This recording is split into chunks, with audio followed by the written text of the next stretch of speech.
Okay. We are back. It is Monday. It is a needle felting day.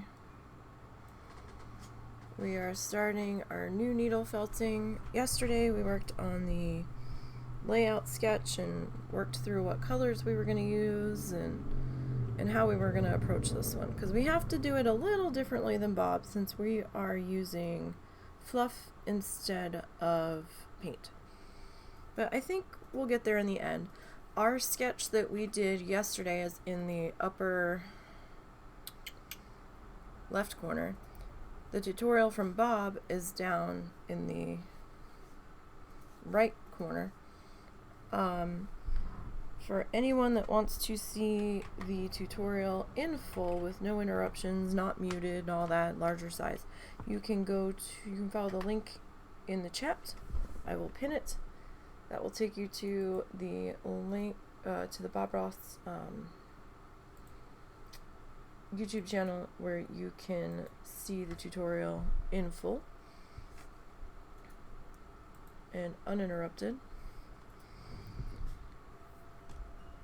So we are moving on to following along with episode 12, Hidden Lake, from season 3.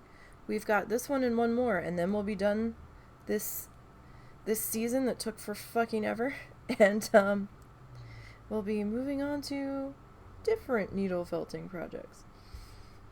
Alright, so this was one of the thicker pieces that I got on the felt to try it. Apparently this is considered premium.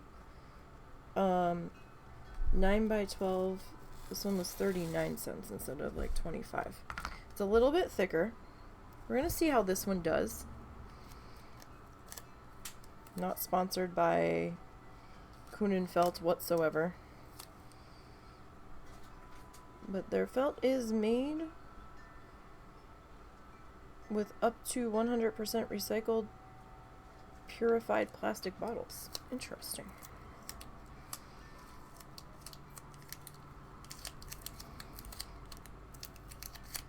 Well, our acrylic yarn likes it, so that's all that really matters. Alright, so we're gonna lay out our work area here. So the felt is 9x12. I have the backing from an 8x10 photo frame. I did have to tape the edges on it because it was starting to get a little beat up. It happens. That looks mostly even.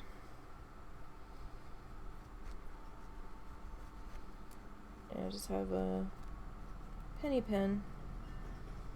I am going to work on sketching out our work area. So it's easier to trim down the excess than to try to work to the very edge of the piece for me. And then we have a little bit of wiggle room to even up our edges.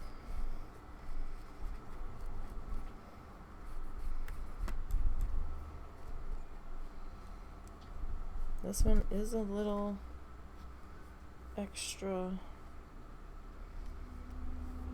fuzzy.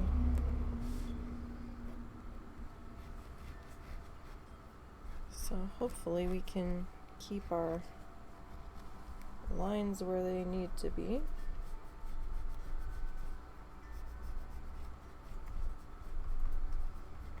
I hadn't thought about putting tape along the edges.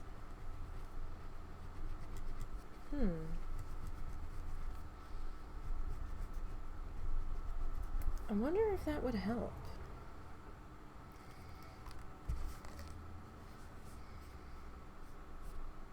Keep it straight.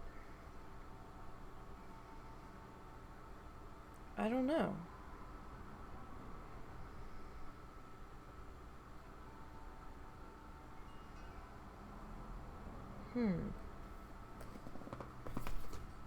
That's a thought.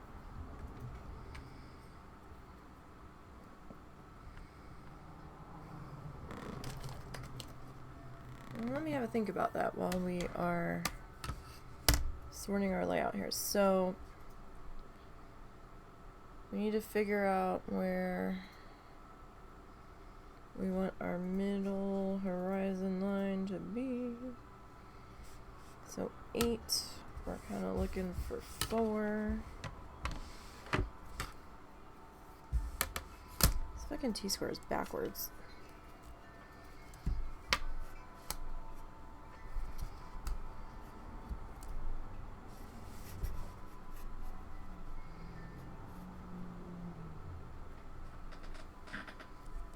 Alright, so there's about roughly our midway.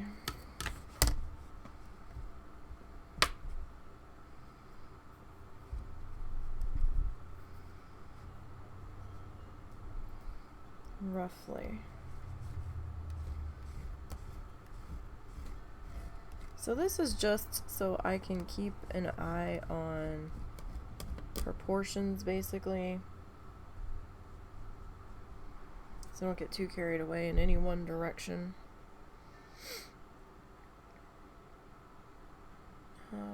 Then we need the bottom of our sky here. So I'm looking at our sketch from yesterday. We'll go maybe just a little bit more than the width of one of our rulers here, and we'll get that worked in to there. Okay. And then I want to come back down here. So that's one width.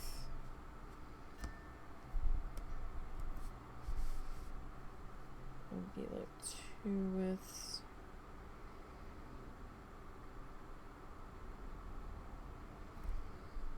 That's too far.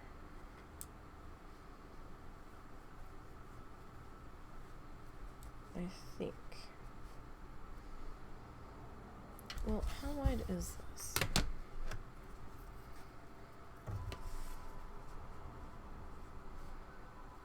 That's about not quite 4. Thought it was 4, but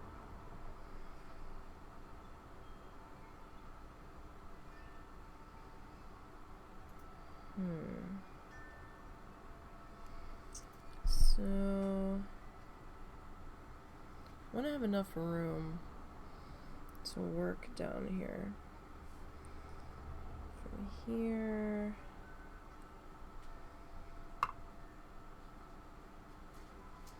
That might be good. Just kind of looking for a spot to place the bottom of our lake. Like, we don't have a whole lot of lake visible. It's more swooshed out than long.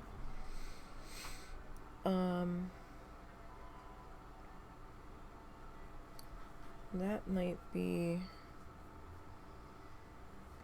enough room to work down in here.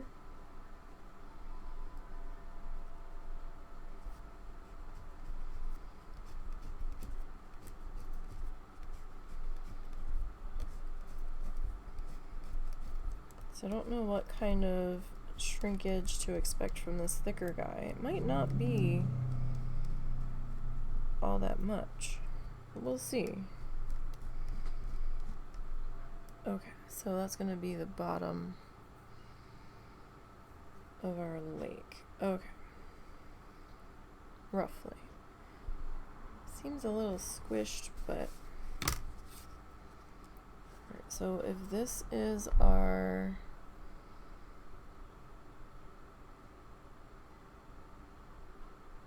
background horizon. I was trying to read my notes.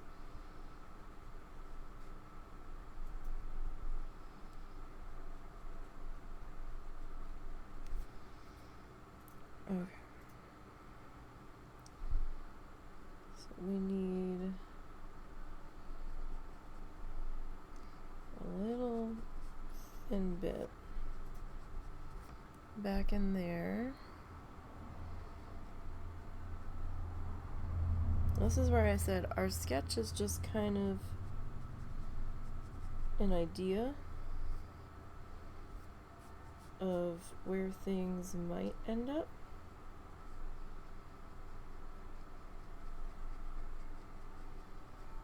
It's not really set in stone here. We can change and adjust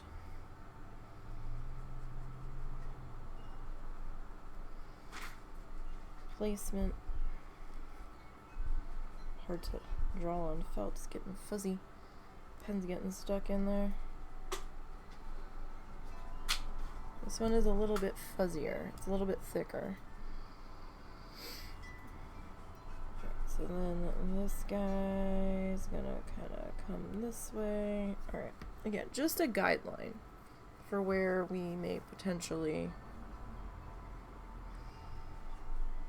want things lining up.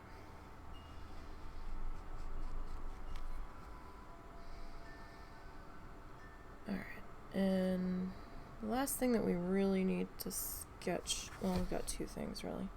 So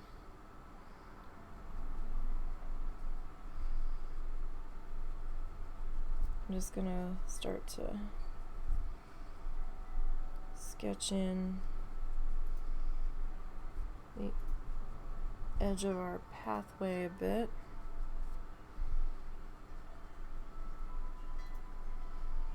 It's kind of haphazard. I'm just doing short little lines.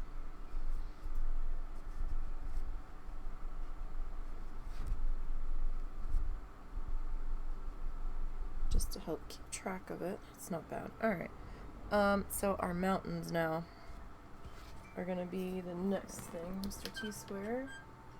You can go over there. Alright, so this is going to be our sky.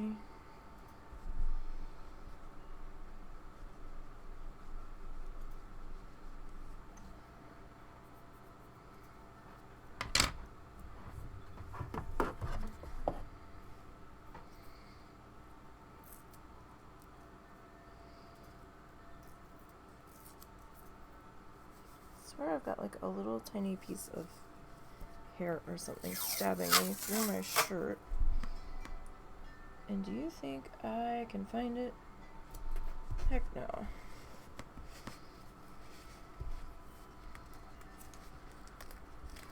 So I've not done this before. I'm giving it a try. It might be meaningless.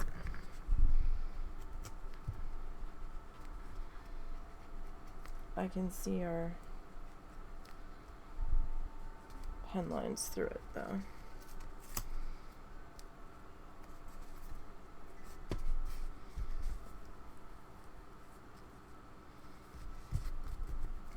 Okay, so it's a little slightly off, but it's good enough, right?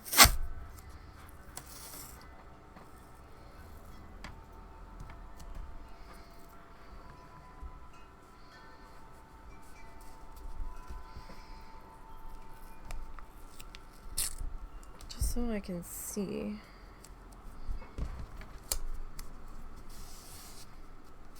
our potential edge here.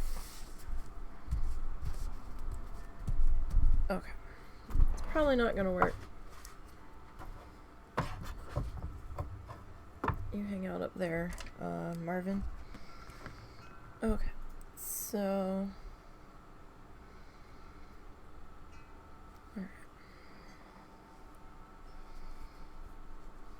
start to draw in our mountain here.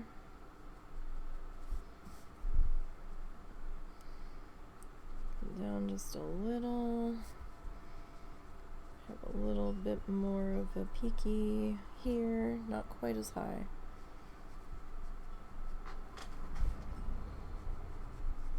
We'll bring that down to there.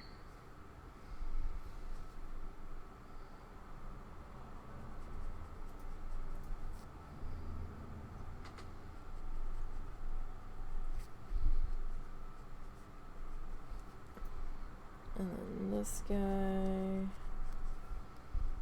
come down to here. So I think I might, yeah, that looks a little bit better. Follow the bottom line. And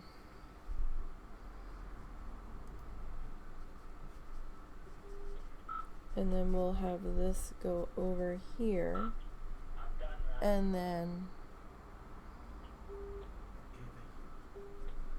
we'll have that guy there, and then this is just gonna kind of drift off to there. Alright. A little messier on the fuzzy stuff, but actually, can we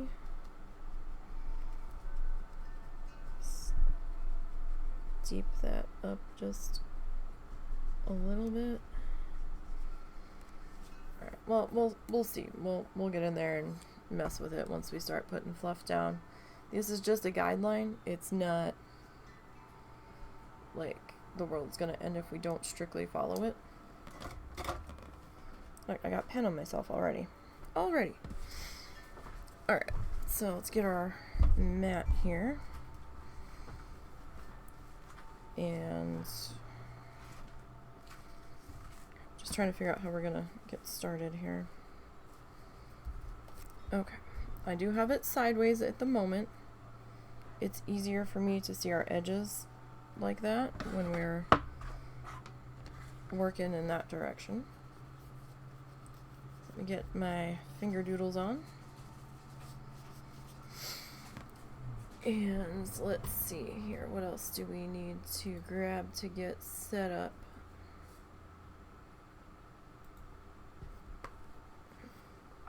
We need our water, just in case. We need to spill the water all over my socks, because that's how we roll, apparently.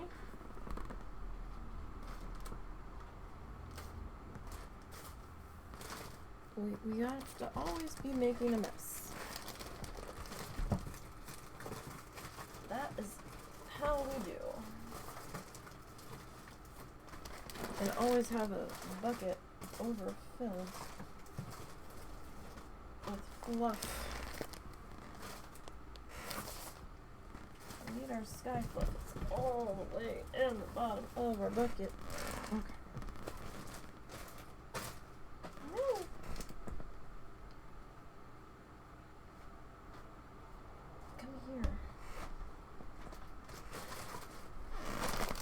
Nothing like dropping the bag of fluff just out of reach. Alright, now I didn't fluff more of this from the last one. Probably should have. We'll see. All my canvas is sitting on top of my yarn box, so I got lazy and I'm like, I don't want to dig it out. But we might have to. That might not be an option. If I had somewhere else to properly keep my canvas, it wouldn't be that much of an issue. But I don't.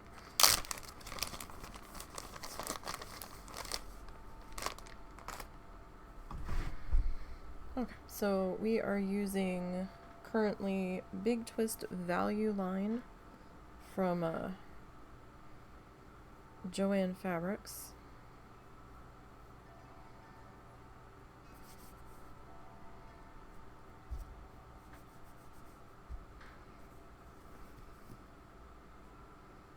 Yeah, I've got to find this hair. It is becoming a right nuisance. Momo. Momo, sir, you just went out. Ow. My guy. My guy, you just went out. Seriously? I don't have food if that's what you think I have, because I don't. It's needle felty fluffy. That's what we got. Maybe we should outline... Do you want to outline the mountain, or do we want to... I feel like this needs to be thicker, though. I'm a little nervous, because we've not used this felt before.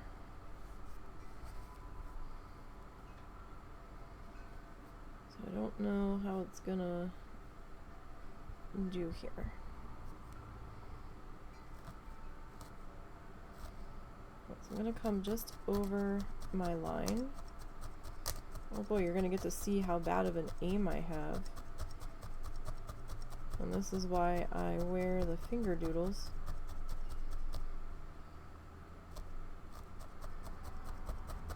So that way I don't stab myself.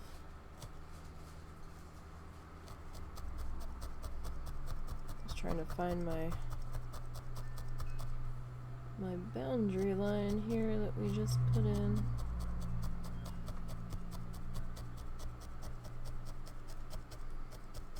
I can get my hand out of the way for you guys to see.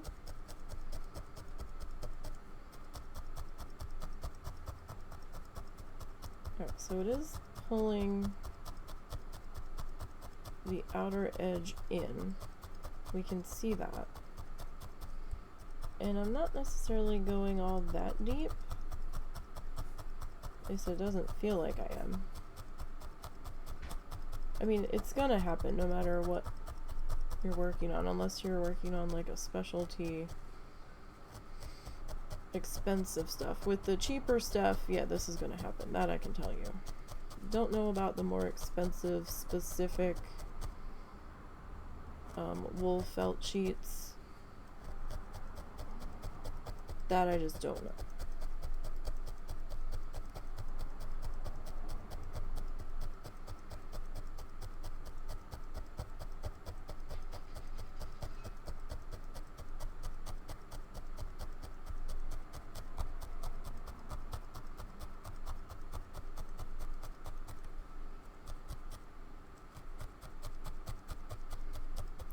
Alright.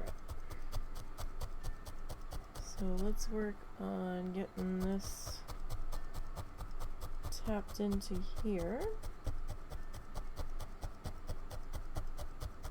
Now the very edge on the top, some of that will get covered. I'm going to try to keep it to a minimum, but some of it probably will with our dowel rod.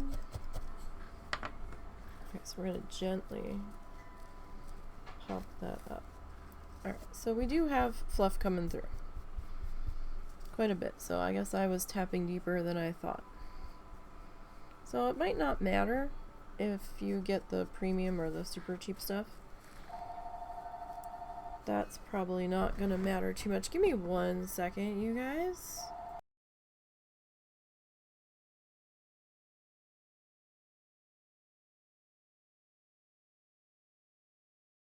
Okay, never mind.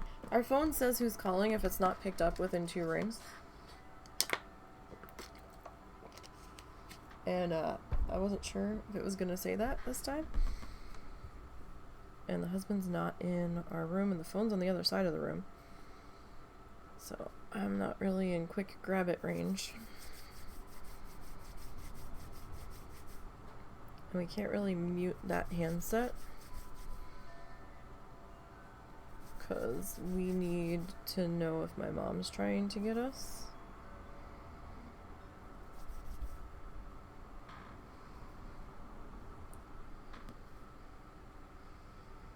Alright, I'm gonna, well, Maybe if we just stretch it out a little bit. I don't know how I want to do in here. We might just like outline the edge of the mountain, or I might take it just over the edge of the mountain.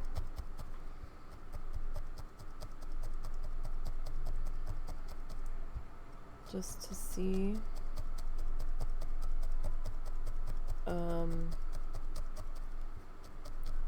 like just to keep the basic shape of it, so we don't have any funky seams, so I can overlap that dark edge that we talked about doing yesterday.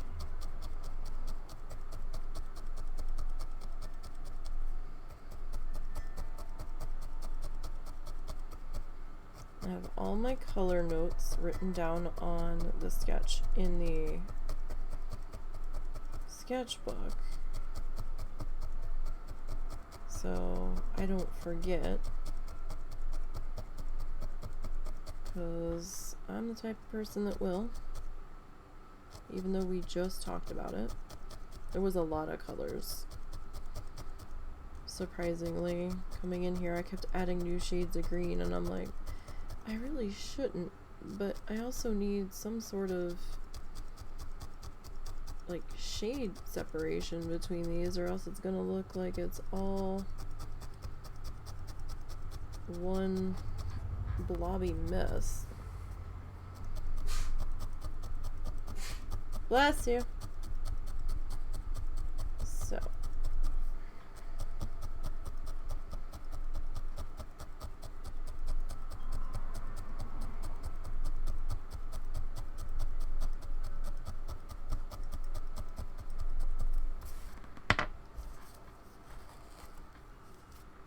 alright.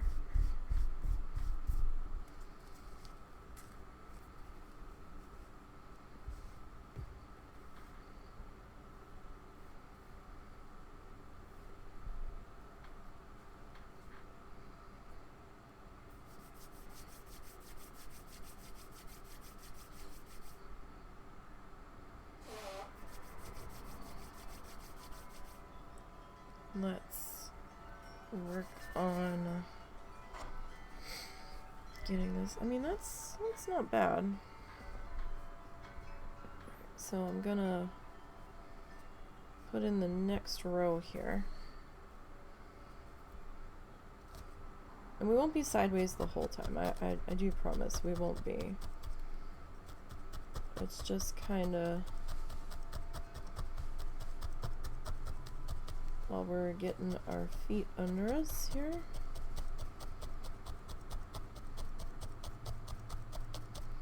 And it lets me see a little bit better what we're doing.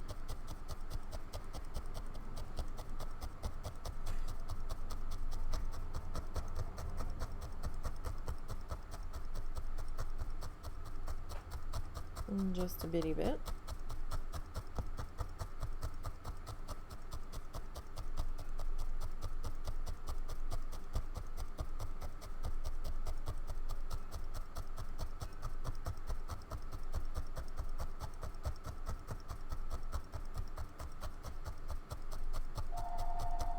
Jeez, there's the phone again. It's a busy phone time all of this.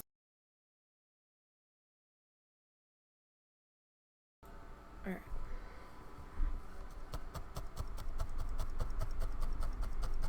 I don't know if it's a lot of spam collars or if Russell thinks it's a spam collar and it's not and he's hanging up on them.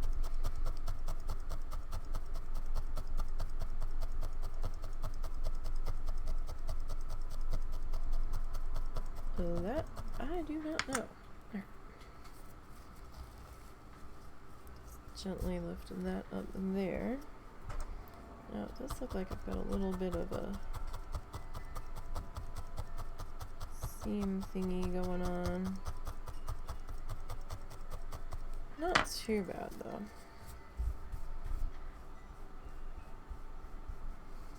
Not too bad.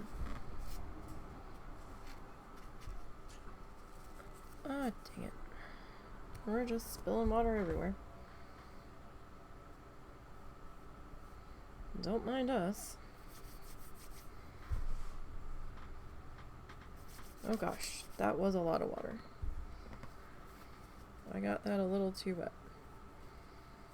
That did not need to be that wet. Okay. Alrighty. Russell's gonna kill me if he's the one that edits this episode entirely. He's gonna be like, stop flipping it all over the place.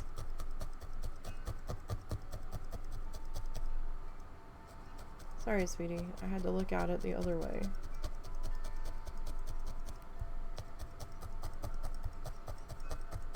We are still working on 10. I know now owe you guys 11.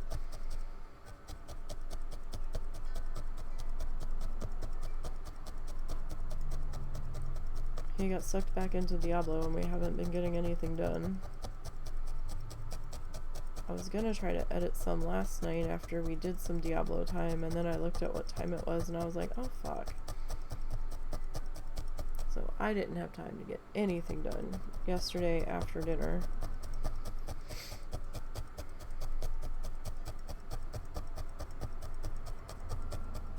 Especially since I've been trying to get on the treadmill. And I'm on there for like 40-45 minutes, so depending on how long my hip's gonna cooperate. As my one hip gets angry, I'm pretty sure it's from the misalignment on them. Yeah, let go. Thank you.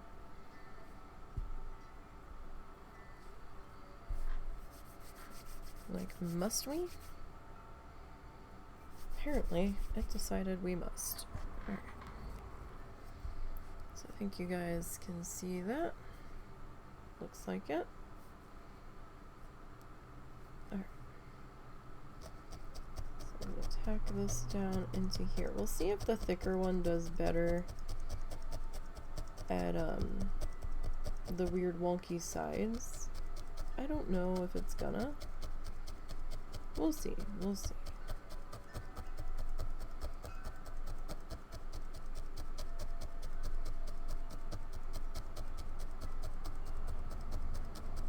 So Bob has a little bit more sky. Oh right. Let's advance the tutorial. That would be helpful, wouldn't it? So he's already got the liquid white on there. So he did Phthalo. That's kind of his go-to for sky. And he's gonna put it in. So the main reason why I outlined the mountain is because A, I want to have an idea of where we're putting it.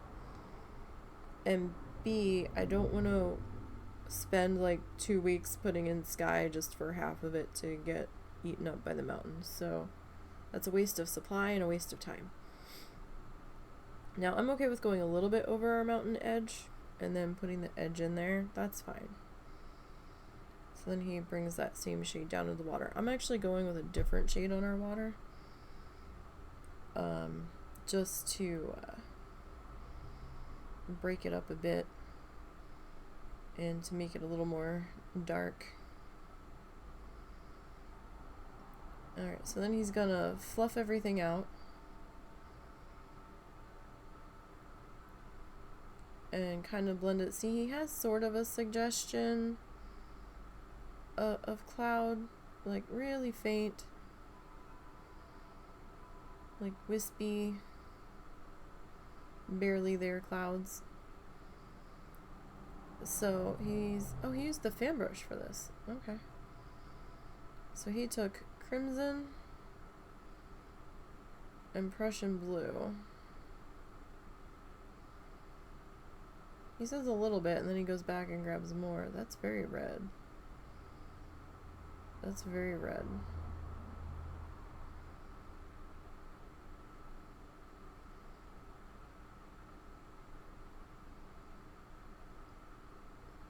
Okay, so then he's putting that in.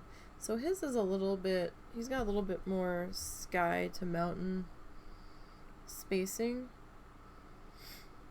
But we're working on a much smaller piece. Now, I probably could have made those mountains a little bit smaller. Looks like he went and added in a little more Prussian.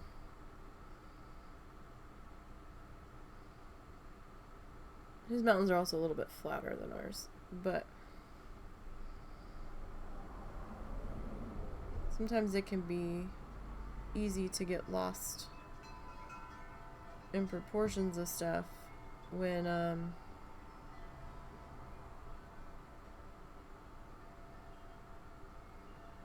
you're looking at the final piece.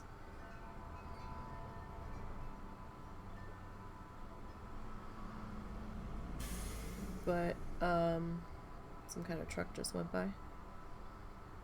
That's what that hissy noise was.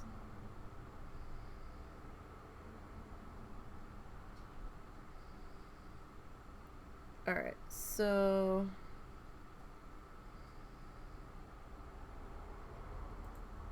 no, go back like a split second.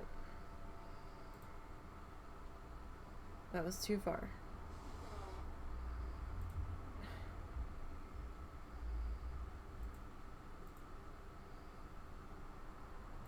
There we go. Okay. My hand's just a little slow. Alright, so that's basically what we're attempting to achieve. I forgot we hadn't moved the tutorial forward yet. So we could just bring the sky all the way over and just kind of see what's gonna happen here. Because, I mean, our pen line is gonna disappear underneath our fluff. We're not gonna be able to see it. So this is what we're working with so far. I'm a little bit over our line up there. So I'm gonna see. You okay? Mm-hmm. Who was calling? First one was doctor's office trying to get a hold of my mother. Second one, yeah, I don't know. Second one was Walmart calling for your mother. Jesus. Yeah. She's almost out of the one. She didn't tell me.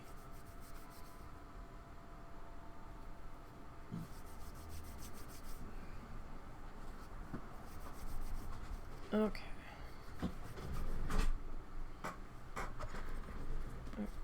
So I'm gonna see. I mean, it might not matter too much, right? Oh, so you have to go to Walmart? Yeah. Is it even ready? Yeah.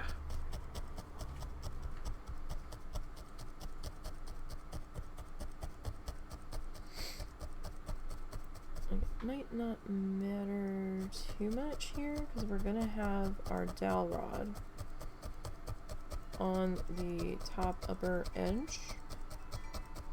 And like I said, that's gonna cover a little bit.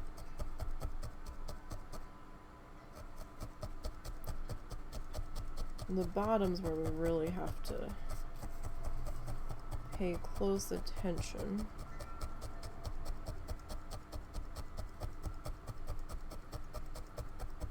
So we don't overlap too much. I will say, if the tape works out on the side edges, but like helping us stay relatively within the line, I might do it on the top and bottom too when we get there. I mean, it's only gonna stick so well because it is on felt, but you know, we'll see how this goes. Like, I'm not completely opposed to trying newer things, so we'll see.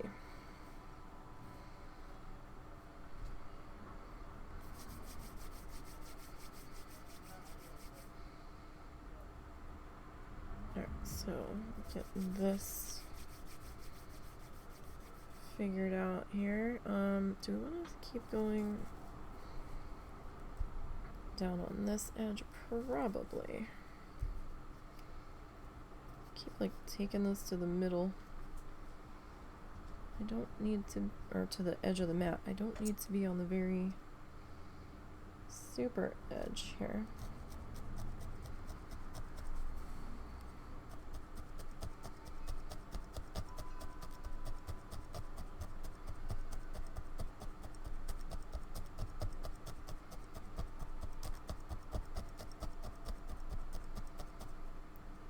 Alright, so get this tapped into here. Is that a good zoom? Do we need to zoom in more? Because I forgot I zoomed it in yesterday. So we could see a bit more of what we were doing. And it zoomed it out, and he's gonna be so mad.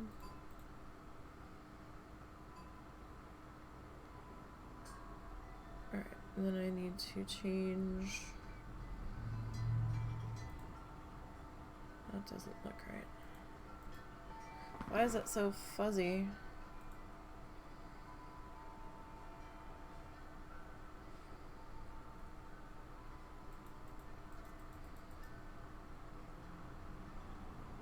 Oh, that looks like that's a little bit better.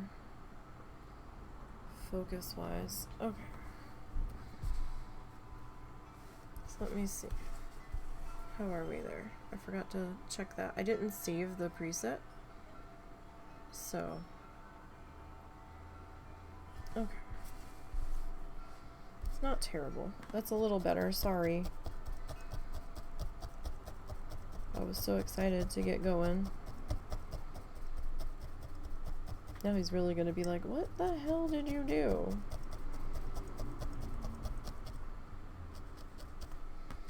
Or I'm gonna be like, what the hell did you do when I tried to fix this mess?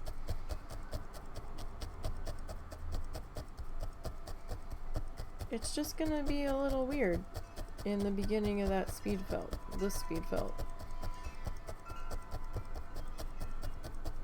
As it usually is, because we're generally an awkward mess when we are getting started. I will say, I do like using this color for sky. It's a nice shade of blue. Plus, when you put it back to its fluffy stage and you start felting with it, there is some white. There's a good amount of white mixed in to get this shade. And you can kind of see lighter sections as you put it in. So I kind of like that. Just to give it a little bit of color variation all its own. Now, I don't know if using a variegated would work as well. Like specifically, I don't know. That could look kind of stripey or like a blotchy mess, unless that's what you're looking for.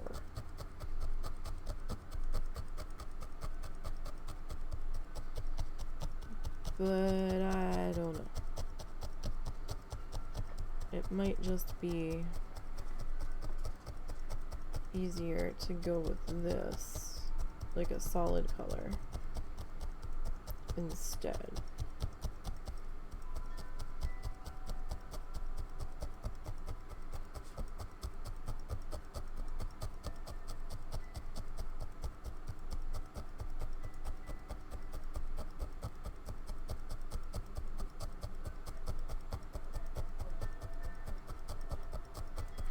Okay.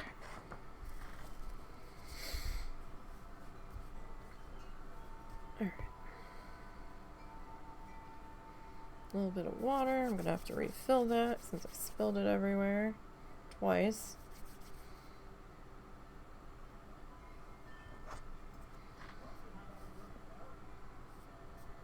Not just once, multiple times. 'Cause I'm that talented.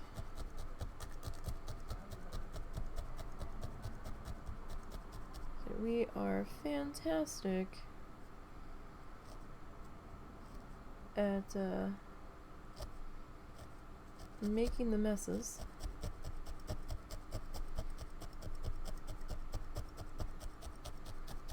$100%.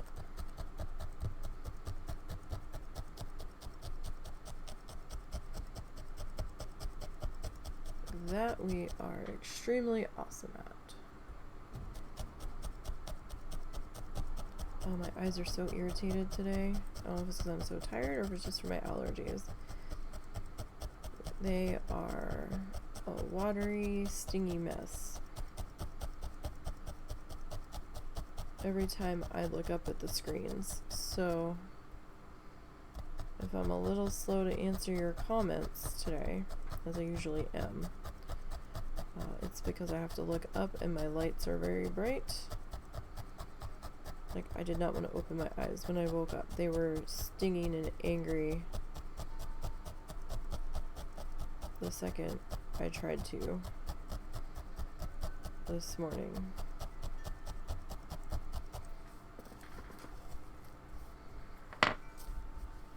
Okay.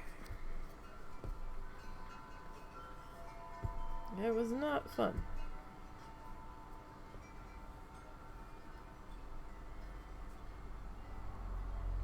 We're also under a high pollen alert today. Looks like today the culprits are grass pollen,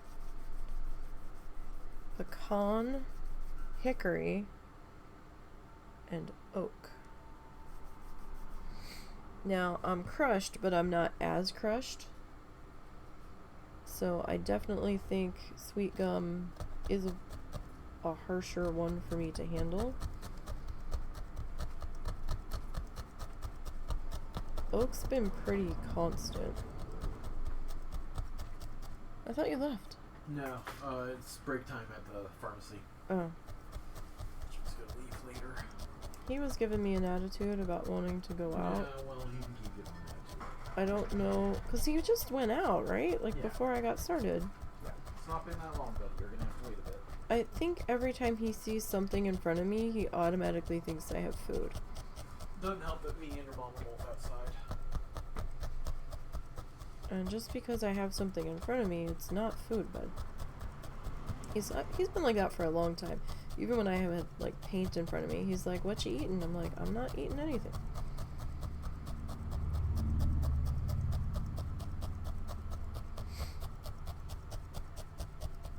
This isn't food. It's fluff. And we don't eat the fluff. Nobody wants that.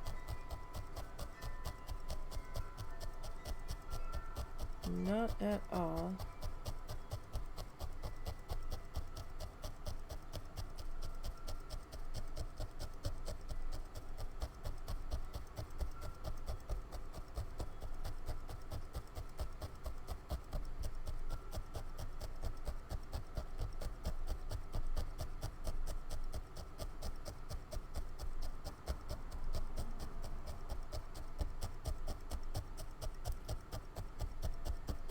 We had some rain this morning. It was kind of unexpected.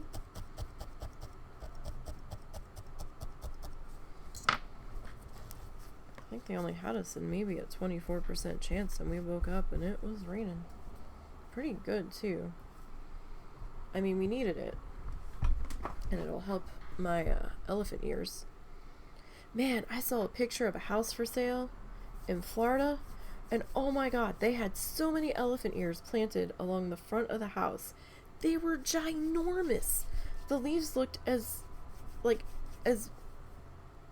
maybe half Russell's height. Or almost all of his height. They were huge. I'd never seen them that big before. I was like, oh my god. I was so excited to see them. I was like, wow. Did not know they could get that big.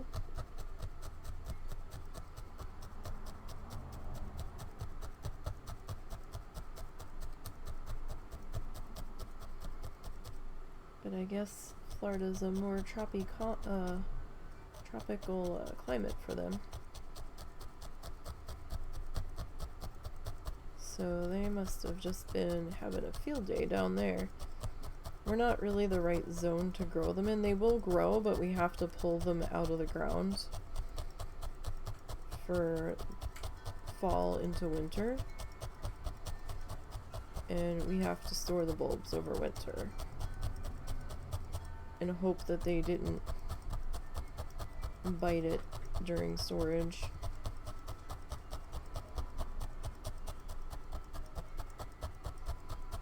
Ours are starting to grow.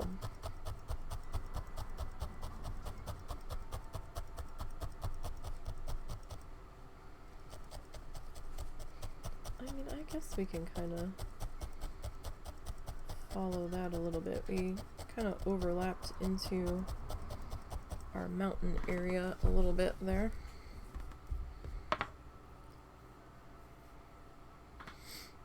Alright, let's get a little bit more water, a little bit more fluff. That's kind of a thin spot there. So I'm gonna fill that one in just a bit.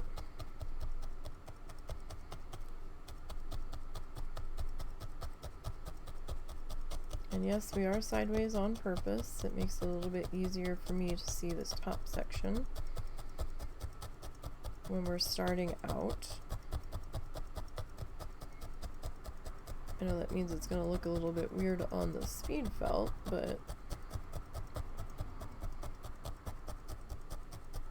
it is what it is. I mean, I don't know. I could try to maybe rotate the frame on that, but I haven't tried, so I don't know if that's even possible. Alright. So today we're trying something new on this project. I grabbed a slightly thicker piece of felt. It was marked as premium instead of classic. It's a little bit thicker.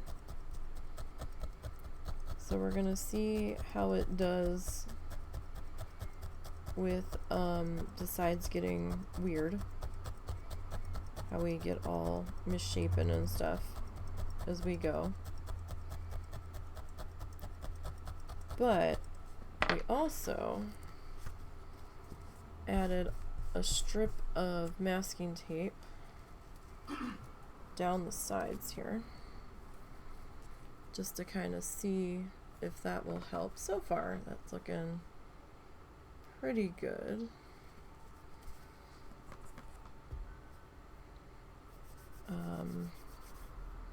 And then we sketched in, well actually we added the tape after we did the sketch, but we also sketched in our sort of layout. As you can see, I might be changing the mountain layout just a little bit. I might bring this over a little bit further. I'm gonna have to make that decision relatively soon though. Alright. So I really wish I knew what the hell this was. There's something like woven or stuck in the weave of my shirt that keeps stabbing me, and every time I go to find it, it's shifted and it's not there anymore. Maddening. Absolutely maddening. Oh, I hear Momo up again. Is he right behind me?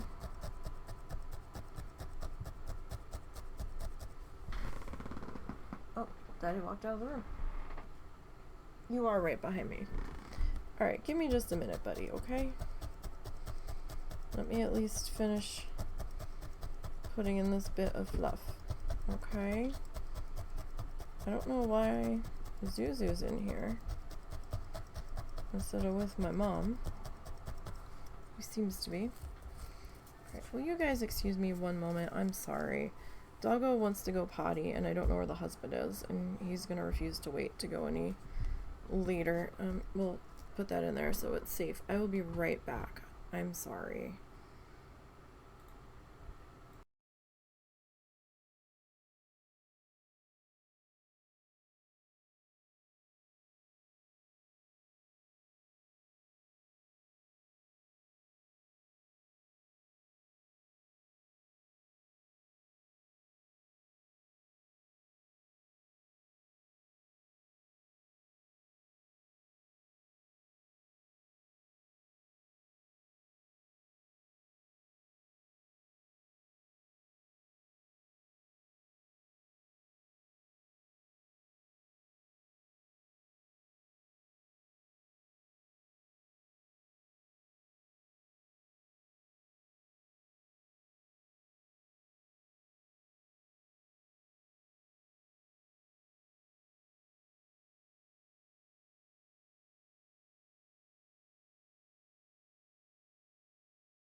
Okay, sorry. And puppy's gotta pee, and then the other dog's like, well, he went out to pee. I think I want to go out to pee. And I'm like, guys. And Momo took forever to pee because of Momo's bladder's issues, so. And I saw a very interesting sight of a Scholastic Book Fair tractor trailer trying to turn down the tiny ass side street near our house, and I'm like, where the fuck are you going, buddy? Like, school's pretty much done for the year. Seniors graduated on Saturday. This is not normally the time of year that they do book fairs either. The book fairs are usually long since wrapped up.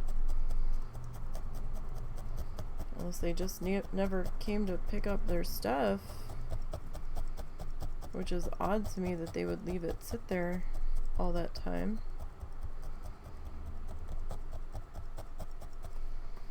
I also found it interesting because there's a sign right there that says no trucks turning down that street, but nobody pays attention to it.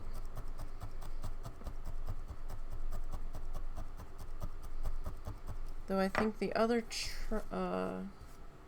trail, I think the other streets, I think the other streets going towards the school might be closed. So it might be a detour. Because they've got a bunch of the main road through our downtown area ripped up doing water pipe and drainage work.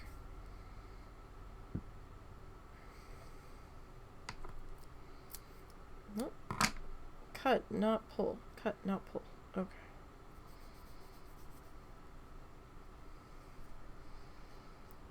So how do we want to do this?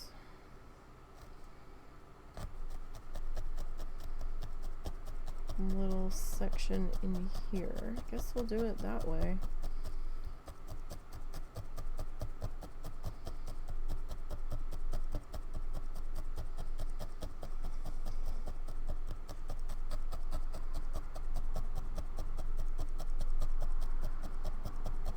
Oh, I did find the husband. He's laying down, so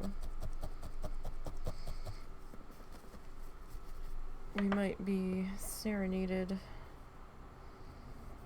by him at times. If we are, apologize. I asked him if he wanted me to cancel so he could take a nap, and he told me no.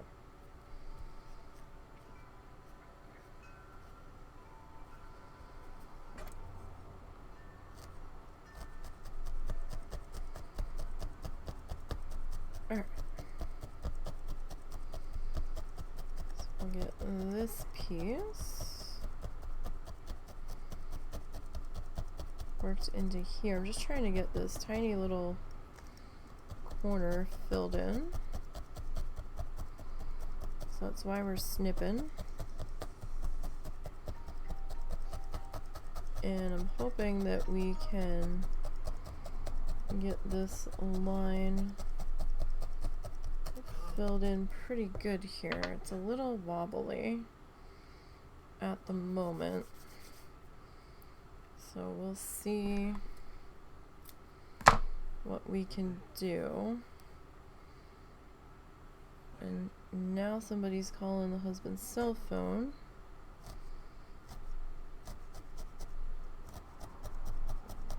I don't know why everybody's calling us today, but they are. So we'll see. Just admin's office wanted to follow up on the change in medication. Oh, okay. Yeah, Russell's insurance is like, yeah, we're only gonna pay for this amount of pills a month. We know your doctor subscribed you this amount, but we're only going to pay for this.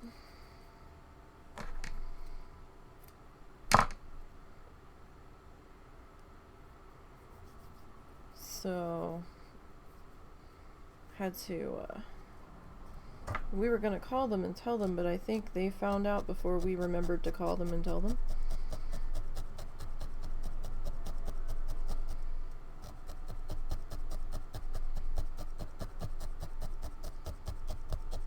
So I don't know if they're not open on, no, that's the vet. We lost track of days and stuff. It happens. Alright, so I'm gonna just try to clean this little corner up just a little bit. Like, as long as we can stay within the edge of the tape, I'll be happy. The tape might not do anything. We might still end up with wonky, misshapen edges. But we're trying. Okay. So that's pretty straight there. Just want a little bit more. Just like a loose little bit, just to clean that up a little bit more. Just straighten it up. Fill in along the edge of our tape here.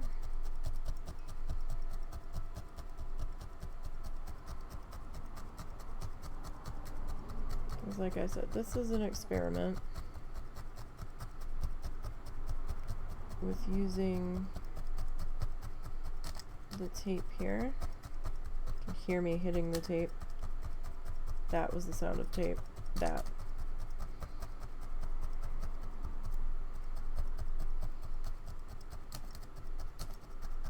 Has a more distinctively crunchy noise.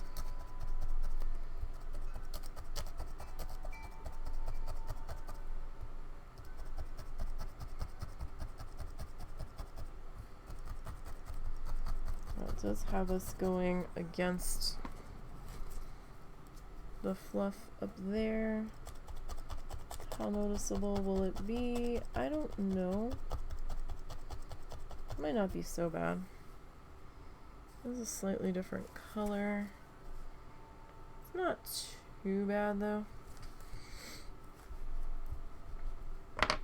It looks slightly different because of it's going against the grain in a different way.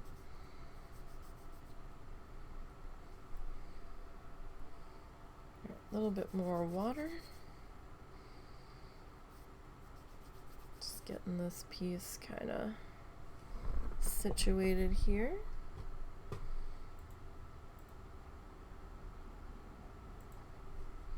Alright.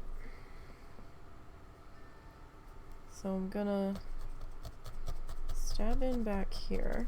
I think you guys can see my fingers kind of in the way. So I'm gonna try to sort of follow that edge of the pen line.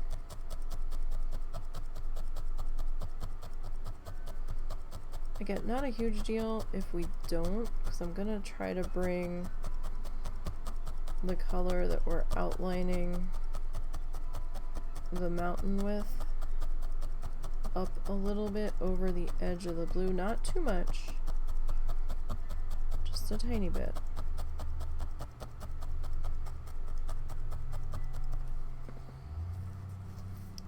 I mean, we still have fluff coming through the other side. Not as much, but we still have some. And I wasn't expecting none. But I'm hoping that this is, since this is a little thicker, it's not the stiff felt, but it is stiffer.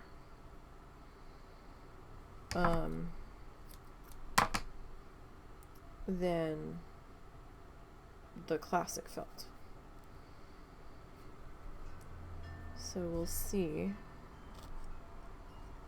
how this wants to cooperate.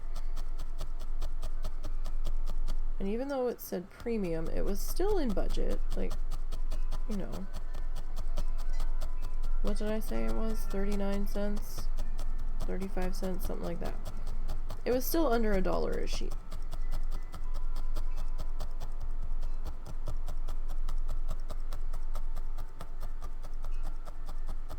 Just kind of touching up the area around our section that we just put in. Okay. Alright, not too bad. I'll bring the purple like just a little bit over, just so we can overlap a teeny. Alright.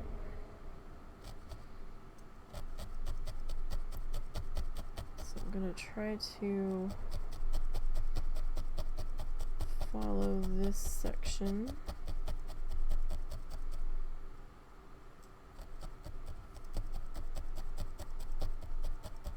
as best. What did I do here? Okay. That quick, I forgot what direction that was going in.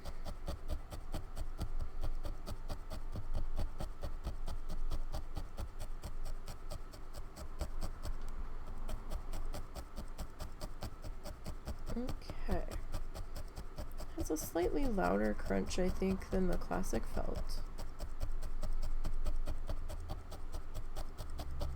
It's not too obnoxious.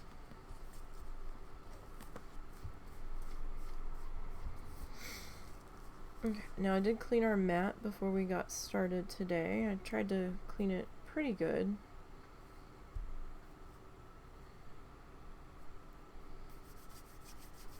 It wasn't perfect, and we still have some fluff colors in there from the last one we did, and that's okay.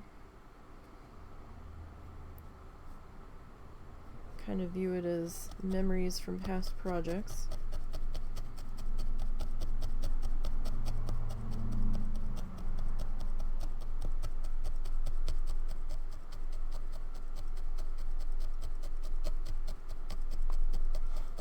Alrighty. So getting this worked into here. I hope everybody's Monday is going okay. Mondays can start out rough.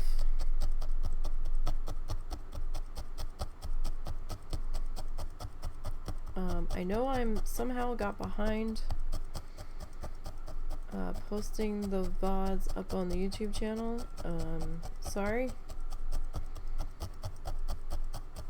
But tonight we'll try to get Friday's Planet Zoo posted up.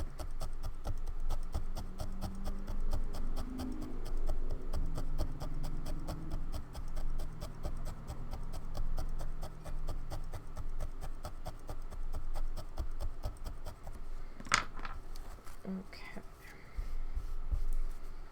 So I'm not sure if I'm gonna try to get anything recorded to upload onto here while we're gone. I don't know. That's gonna be tough sledding. I'm behind doing everything else. Then I was thinking of trying to at least get something recorded that we can post up on the YouTube page while we're gone. But if I do that, that means editing the speed felts is gonna have to take a back seat because I have to have time to record and edit.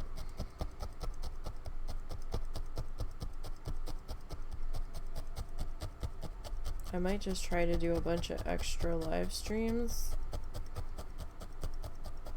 before we go and just kind of space them out going up on the YouTube page just so we've got some activity going somewhere, because we're going to be away for 2 weeks.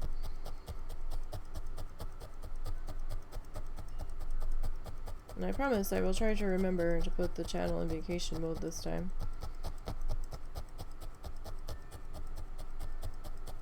Because I forgot last time.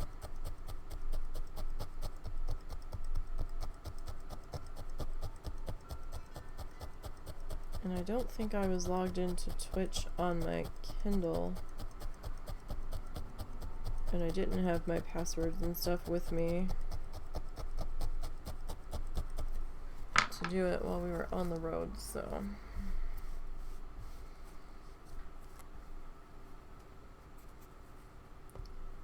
Alright. Oh, come back here.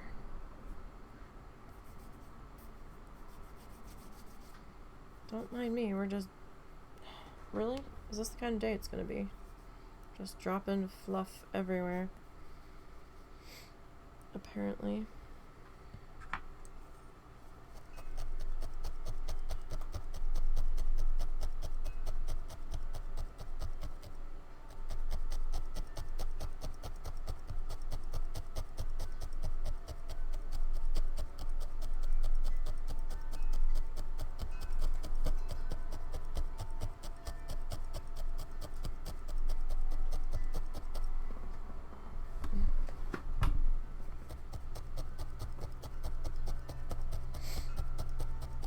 Okay.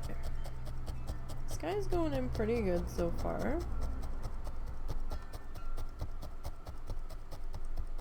I won't really have a solid opinion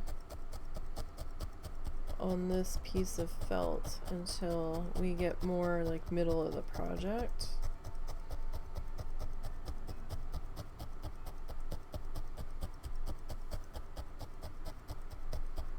Just the way it goes.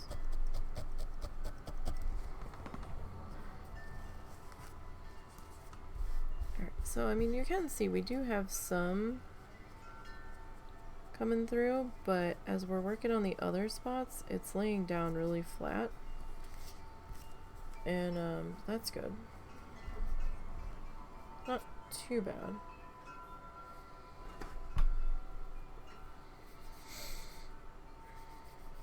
It's so windy today. We're supposed to have storms like Tuesday night into like Saturday or Sunday. We'll see if it actually does storm, because they've told us that before. And then we haven't gotten anything. Now, I don't want severe weather. Don't get me wrong. I don't. But I also kind of wish, if they're going to hype everybody up about potential severe impact days here, that, it's like the cry wolf situation, you know? It started with the boy that kept crying wolf, and there wasn't a wolf, and he thought it was the funniest thing ever, and then when there really was a wolf, nobody would believe him. So... But I don't want the severe weather. I don't. But I just hope people don't get complacent and not pay attention to it.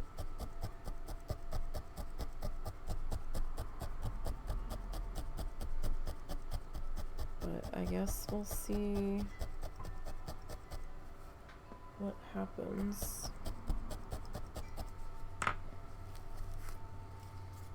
Alright. Our fluff is taken off here.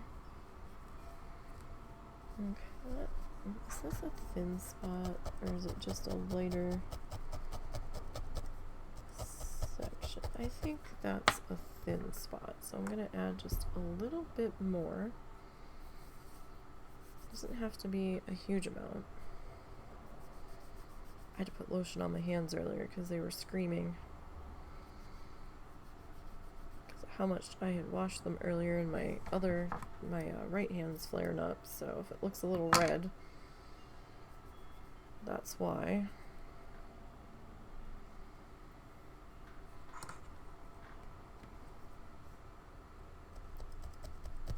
Stupid eczema stuff.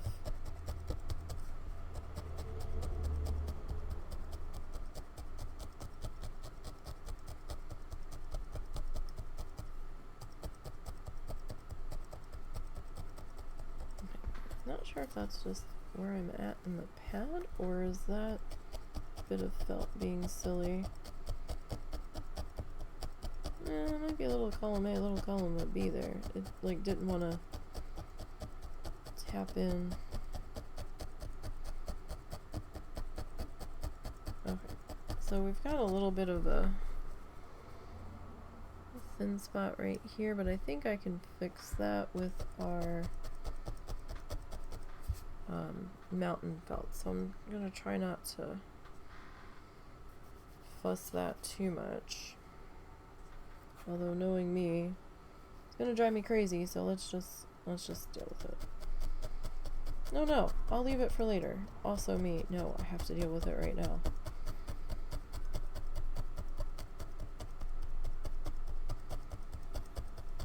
There's no guarantee I'll be able to fix it later, is what the little voice in the back of my head is saying.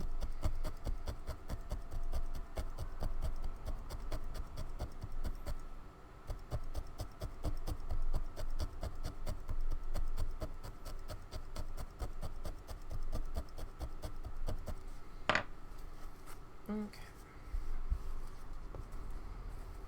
Alright, so I'm gonna flip us upside down now. Sorry if that's a little jarring. But you know what? There's no rules that says we can't be flipped upside down.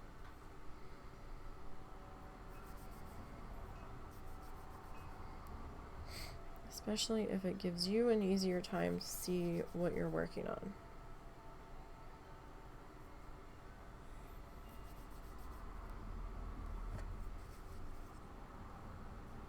Alrighty. So do you guys want to see more Diablo 4 streaming? Do we need to do that more than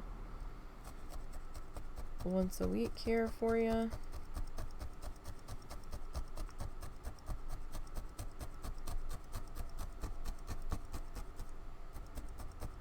I guess if he doesn't have time with Tyler this week, we could stream that. I'll have to see if he has Tyler time. That's gonna be a bonus stream outside of Saturday night right now.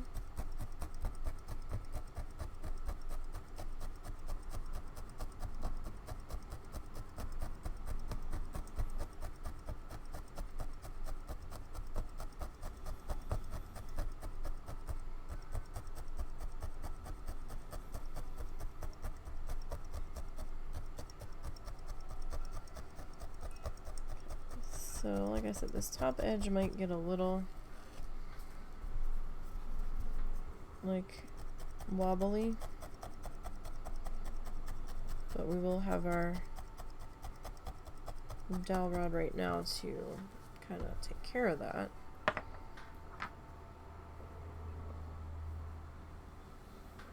I'm sorry I'm so distracted by whatever it is that is stabbing me.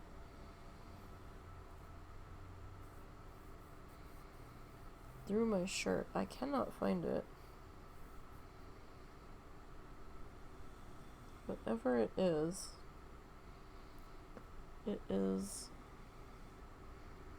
truly embedded.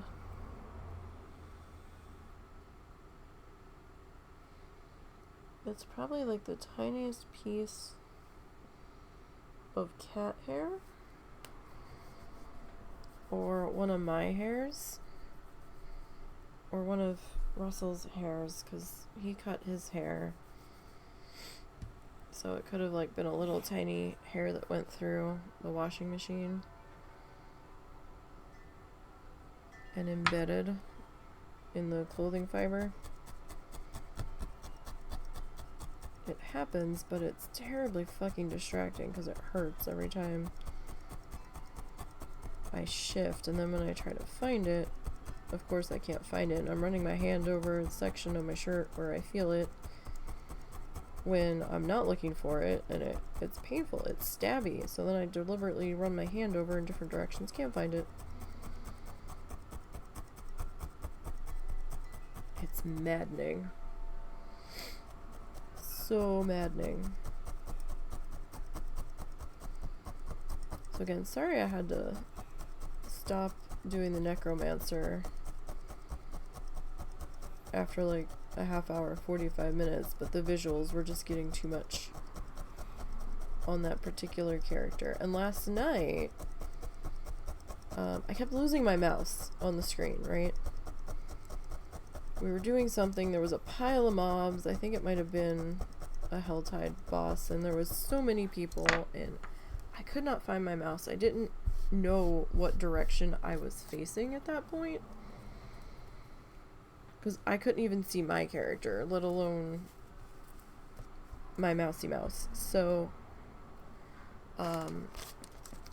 if you're having trouble finding your mouse or your character on the screen in Diablo 4, go to the accessibility page. You can change the size of your cursor. You can change the color of your cursor. You can change the color of the outline highlight on you, on other players, on mobs. It made a bit of a difference where I could at least see me. I tried to be able to see the husband better because I keep losing him in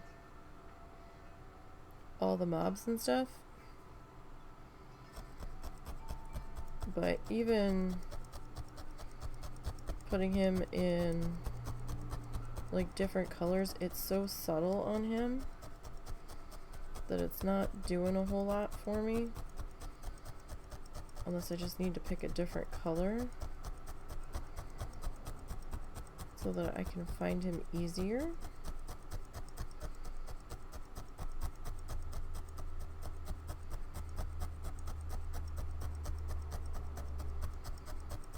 But I can see me a lot better, and I can see my mouse cursor better. I made it pink.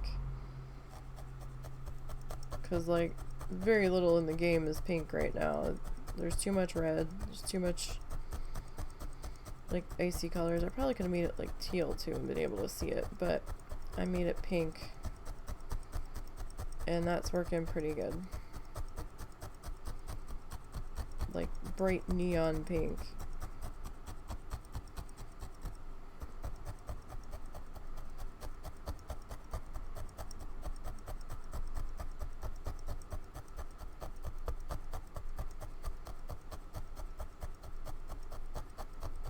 So this is a little bit thicker to stab through, obviously, because the felt is thicker. So my arm does feel a little bit more tired faster if I'm doing a larger section of fluff. So that is something to keep in mind. But I don't think I mind that much if it keeps the edges a little bit straighter, right? Because that's maddening when it pulls that wacky stuff, especially when you start out so good. Been super mindful about where your edges are, and then all of a sudden it just went to hell.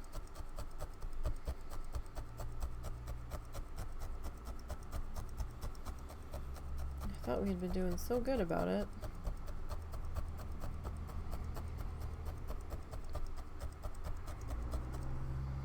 Might add a little bit more to this top edge, just to make sure we're looking okay here.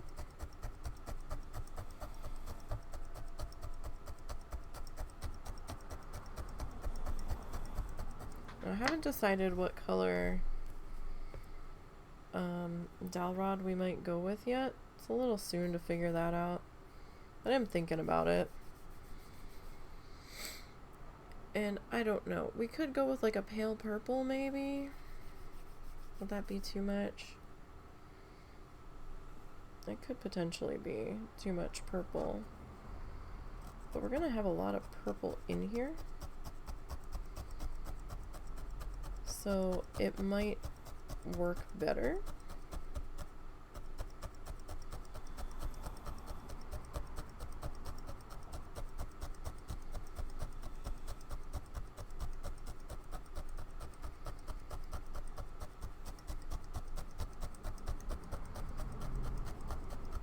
We'll have to see.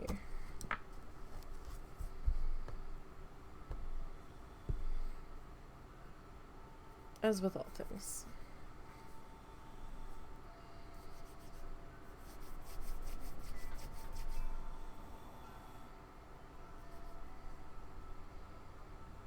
Alright. So we're slowly getting this little guy filled in here. That's why I keep my finger on the fluff until I get it tacked down a little bit better, because the barbs in the needle will just grab so much of it. Just shove it through, and then you've like lost a good amount of it before you expect it to. I mean, it's not a huge deal, but it does mean you have to go back in and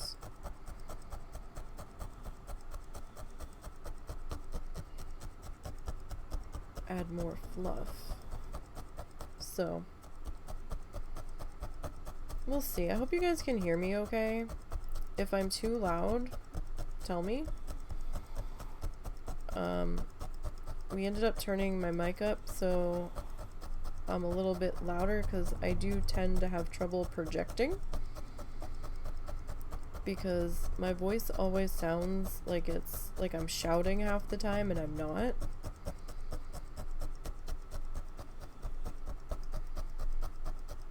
So hopefully you guys can hear me okay.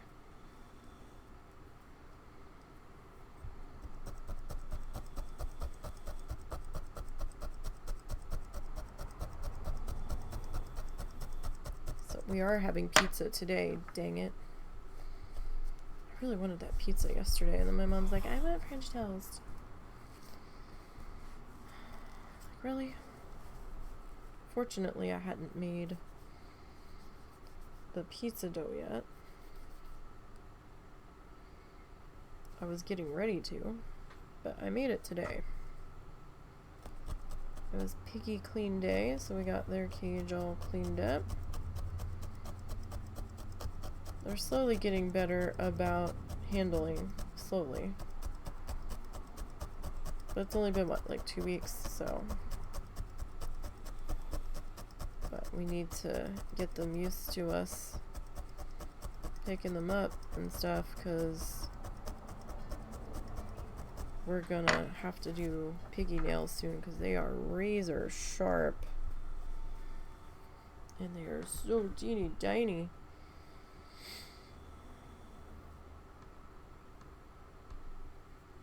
But because of the cats, we can't really give them proper floor time. And we like made a lap pad so my mom could put them in her lap, but with all the other animals, they're very excited. So we have to put the lap pad in like this basin thing that we have. It's a good size. Like it's lap size. It's got a high side on it that we put them in so she can pet them and get up close piggy time while we're cleaning cages in the morning, or the cage in the morning when we are spot cleaning and stuff.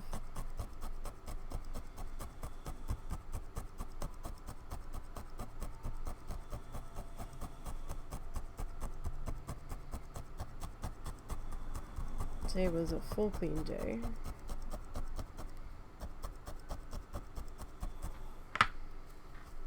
We need to get more, we might need to get more fleece to,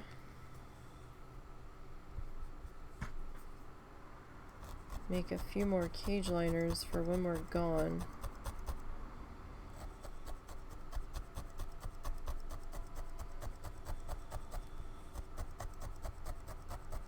Because, if not, the mother-in-law's gonna have to do, I think, 2 loads of pig laundry while we're gone.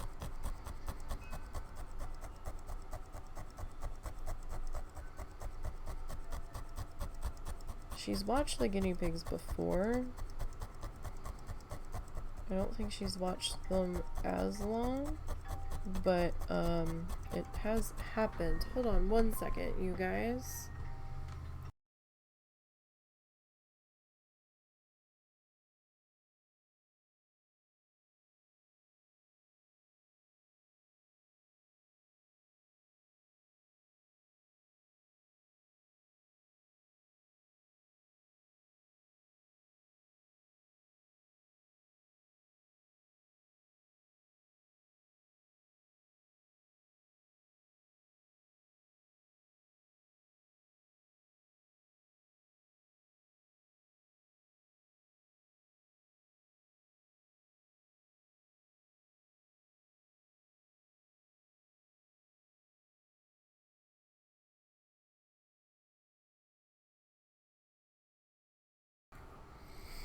Okay.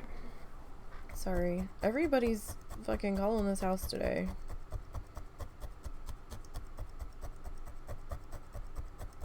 Stop calling.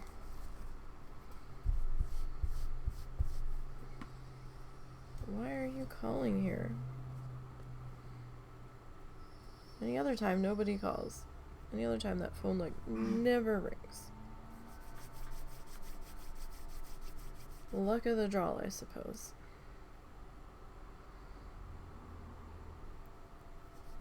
Okay.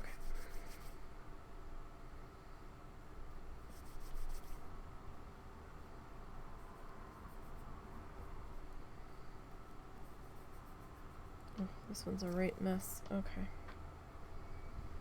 So this bit of fluff's gonna be a little messy coming in here. Yes, we are upside down. Don't panic. It helps me get this top edge a little bit better.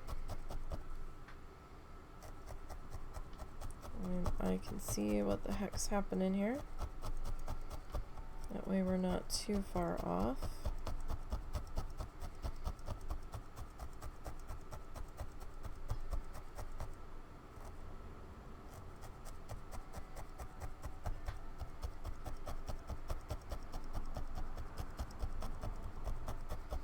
So you can see it does pull the edges in.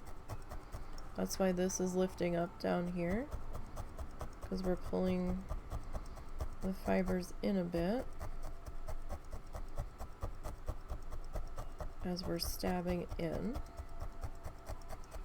So it's grabbing, notches in the needle are grabbing our acrylic yarn and the base fibers of the felt itself to marry everybody together here.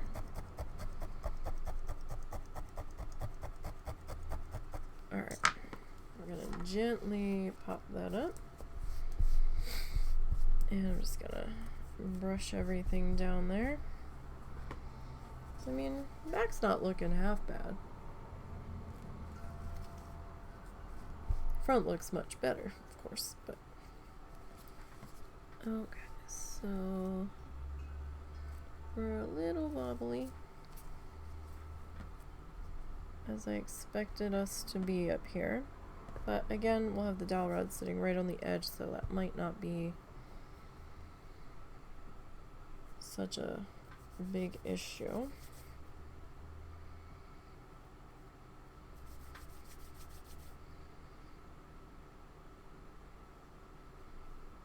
Do need to clean up this edge just a little bit. Just a little. Like, it can be a little wonky up here as long as it's wonky enough if that makes sense.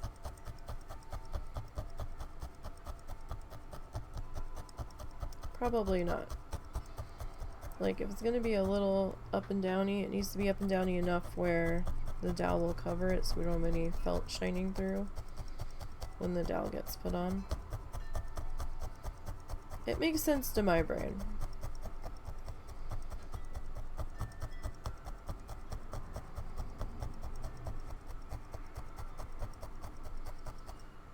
Okay, so I'm going to cover that bit of mountain line just a little bit. I'm going to try to adjust the height of that a little bit.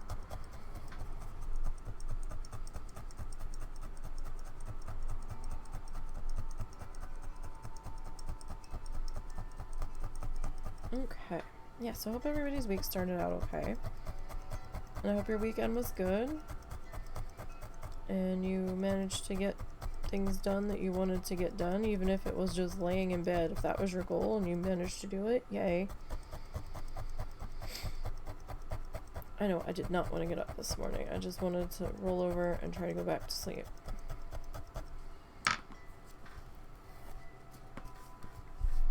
But alas, we had things that needed doing. Pigs that needed cleaning. Pigs that needed feeding. Managed to get 1.75 miles on the treadmill last night. Took me like 45 minutes, but I managed to get that far before my hip got too angry. So I will take that victory.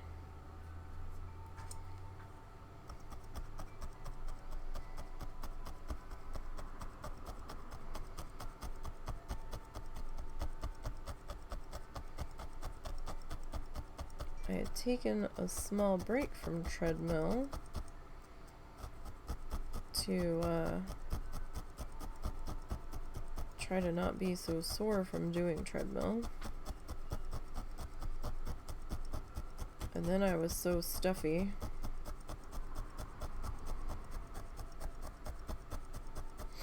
I was trying to get my allergies to calm down a little bit so I could breathe while I was on there, because breathing's important.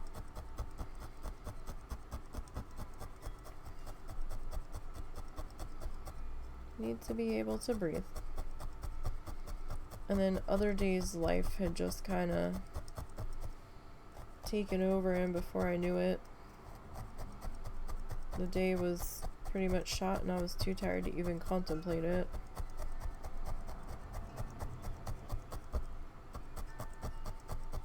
I'm trying to get on right after dinner now. Or at least within a half hour after finishing dinner. Before life tries to take over and get crazy again.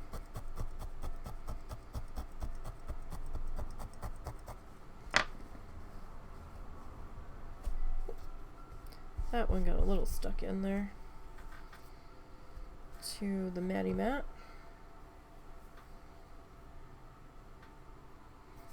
So I wasn't sure if we were going to have enough of this blue, but we definitely should. Like, I've still got a whole huge skein of it. We're nowhere near running out of this color. But I wasn't sure if I had enough fluffed, like ready to go. But looking at where we're at and how much I still have in the bag, we should be fine.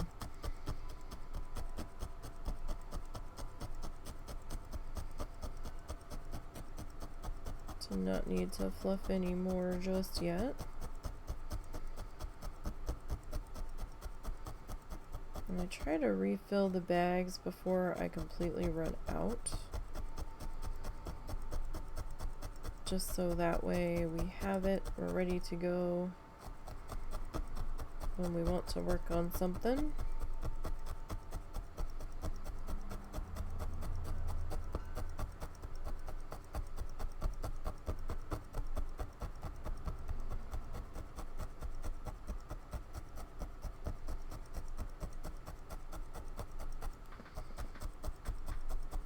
Okay. We're getting there.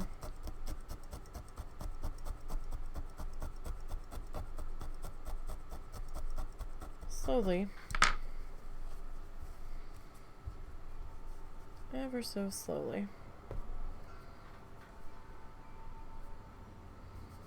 I think we're gonna have to put some more water in there in just a second here. And those wind chimes today.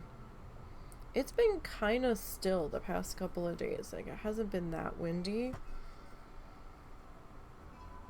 And today, man, the wind is back.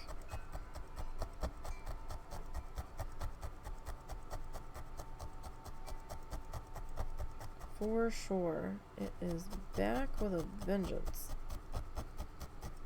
Man, I was watching some storm chasers last night. Working with, what was it? Channel 9 News in Oklahoma City. Ooh.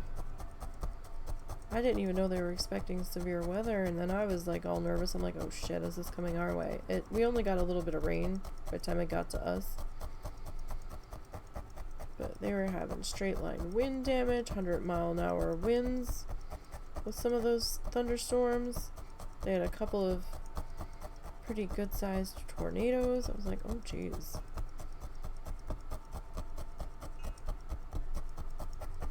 I was like, this was not on the bingo card for today. What is happening?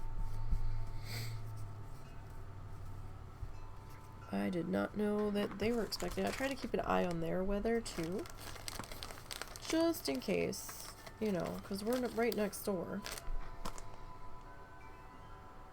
And usually stuff comes this way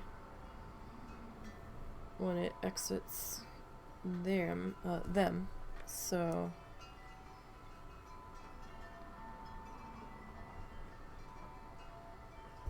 doesn't hurt to be aware of what might be heading our way. But most of it petered out. Like, we didn't even get a thunderstorm as far as I could hear. It just raining. And that's fine. Just rain is just fine. Alright, so we're working on putting our sky in. Now, most people will generally use roving of some description when they're doing needle felting. That's fine, that's great. It works well. That's like the main standard fiber of choice. However, some people are allergic to wool. So, like, the wool roving's not really an option for them. I use acrylic yarn. It is an option. It might not look necessarily exactly the same as if you had used roving, but the acrylic yarn's a bit more budget friendly for me than roving, because all the wool roving I've seen can get a little pricey for the amount that I would need. I mean, if you're just doing like small little cute figurines, then, you know, it's like, whatever. But for the amount that I would need, it would be really expensive to go that route. And also, I was having trouble even finding enough colors to be able to even attempt to follow along with Bob without it looking like a primary watercolor Crayola 8-color box of palette, like, basically palette box.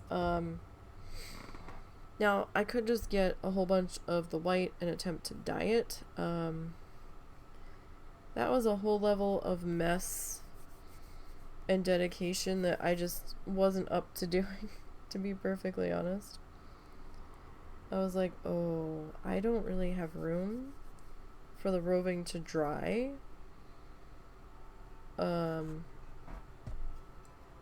Without the cats getting into it. And I can't really let it dry outside because I don't really have anywhere sheltered enough for it to dry where the wind's not going to take it. or bugs aren't going to get into it, because we have a lot of flies around here. The whole town has like a housefly problem. Everybody starts bitching about it. It's probably because there's a lot of farms around and stuff. People fertilize their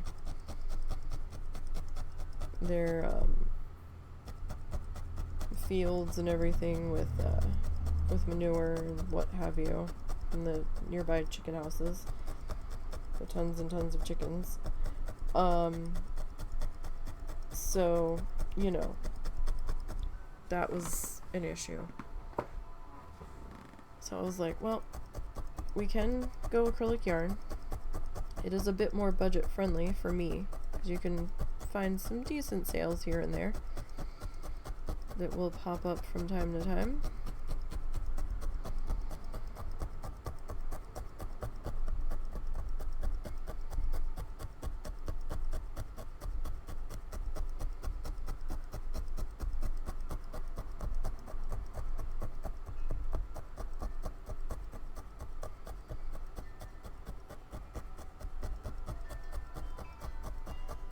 So they also have a multitude of colors available in the acrylic yarns. So, and I'm like not using anything majorly expensive in the acrylic yarn, because yarn can get pricey, right? So like some of the brands and the types of the fibers, like some skeins of like Lion brand and stuff can get upwards of like $6-7. Some skeins can be like $14. No, we're using like bargain barrel acrylic yarn. Like it doesn't need to be like the greatest grade acrylic yarn. Like I said, we're using the Value Big Twist stuff, which I think is probably worsted weight. Probably from Joann's, and I'm using Paint Box that I got from Lovecrafts. Not sponsored by any of these people or brands. And in the Paint Box we went with Simply Chunky, just because there was a little bit more fiber, because the balls were smaller. The yarn balls were a bit smaller compared to the Joann Big Twist.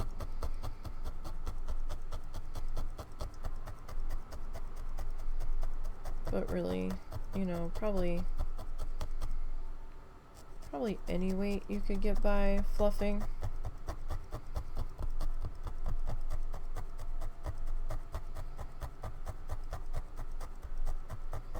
Now, I don't believe sugar and cream is going to work, like that cotton stuff. I think you have to go with like a regular acrylic. I don't know if like the normal worsted weight feeling cotton, if they have that, and I think some brands do, would fluff up right. Like I'm talking like sugar and cream, like the stuff that people would make like the dishcloths out of and things. That's not going to work for this. It's not fluffy enough.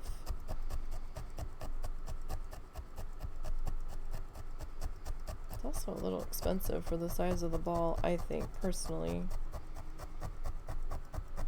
But I'm sure because it's mostly cotton, that's why the price is a little bit up on that.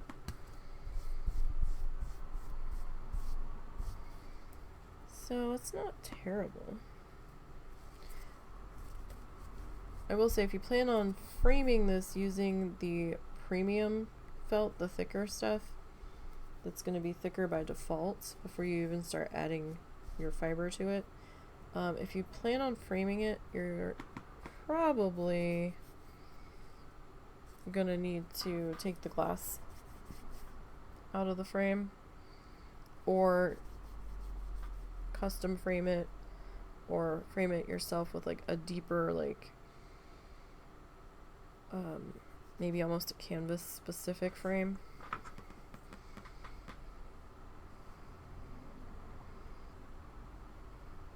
It's like a standard like Dollar Tree cheap frame I don't think is going to have a deep enough well on the back for the glass and the thickness of the piece to fit in there. Which is why I started doing the dowel hangers, because I was like, oh. So we didn't originally start out doing the dowel hangers when we first started this season. That kind of came about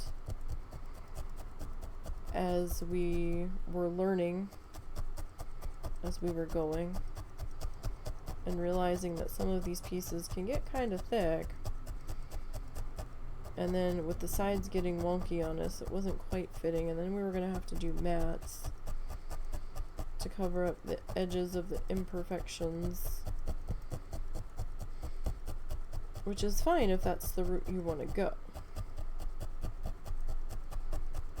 But then I was like, you know what, we could just call the imperfections where the sides are pulling in, you know, just part of the piece, the charm of something handmade. Because, I mean, then you can definitely tell it is handmade with all those things happening, number one. And number two,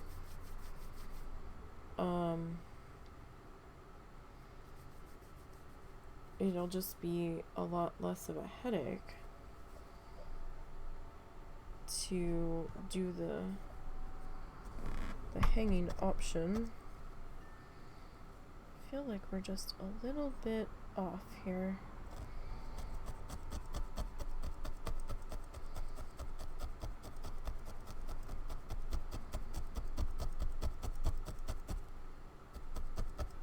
In top edge Wonkyville.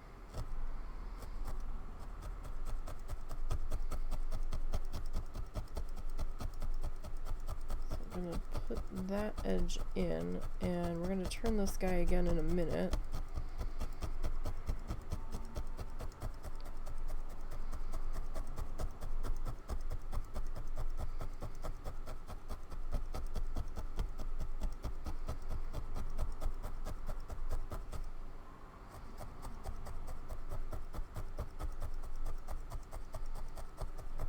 Just gonna get that put in along that top edge line. I've got a little bit further to go here.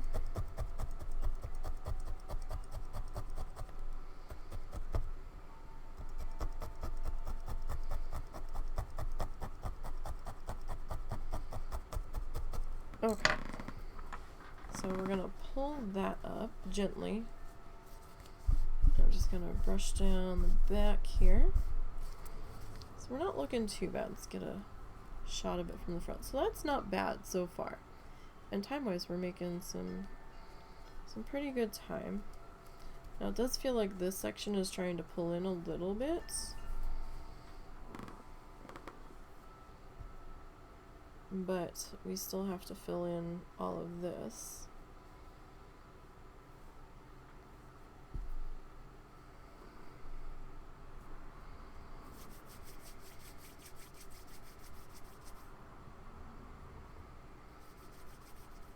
Okay, so looking at our top edge, it's not too bad. We're a little bit thinner up here.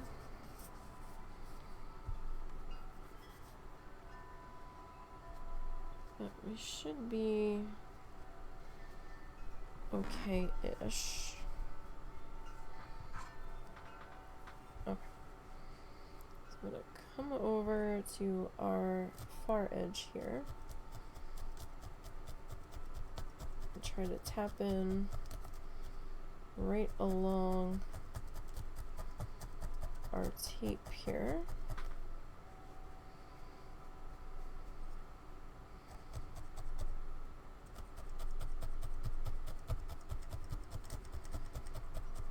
Now our tape's kind of on the line. It might be just slightly pulled just off the edge of it, and that's okay.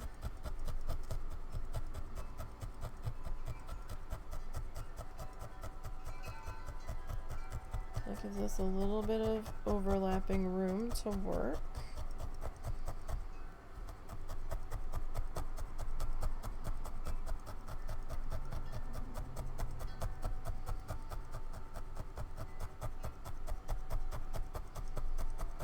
and get this edge all worked into here. It's supposed to go down into the 60s this week, like at night.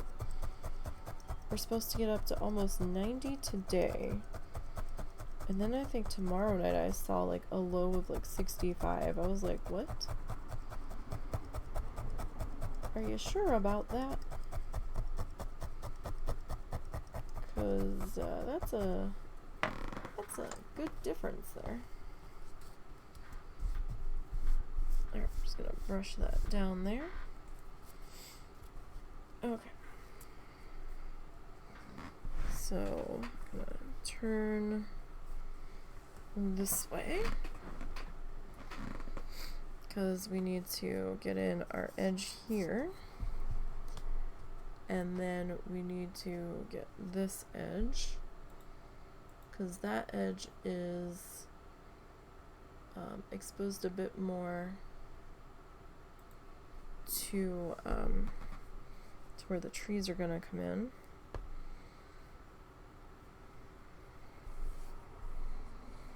Got some water here on the desky. So might as well get just a touch of it on there. Okay. So I'm thinking we get this edge in first, right? Get the stabbing of the tape done and over with.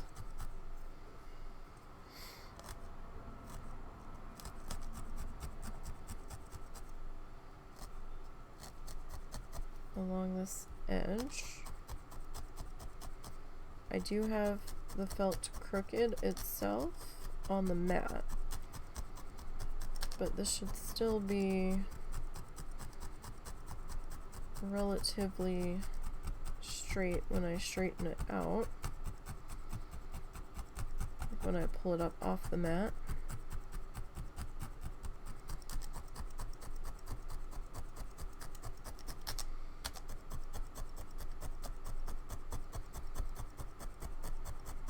Okay. We're getting a little better with our aim here compared to the other side at the moment.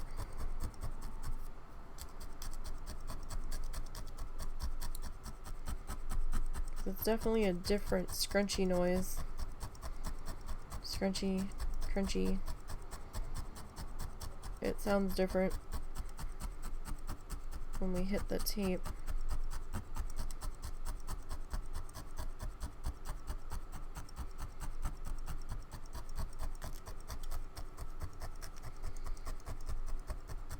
Yeah, we didn't hit the tape that much on this side. I hit it pretty good on the other. There's little tiny, probably looks like little tiny black dots. That's where I hit the tape.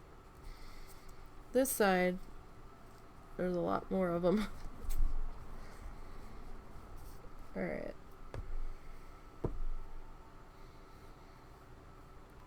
Let's get a little bit more water here. Just a drop or two. And then we'll see about getting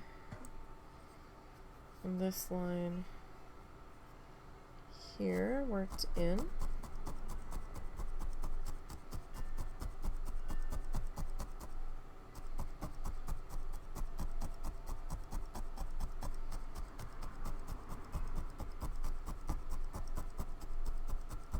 Okay, so what's everybody's plans for the week? Anybody got anything special going on? I know I saw Zort's stream. I saw Zort's tweet. He was streaming last night, but he's doing his charity stream weekend coming up. I believe it's Memorial Weekend, where he's gonna be raising money for the Special Olympics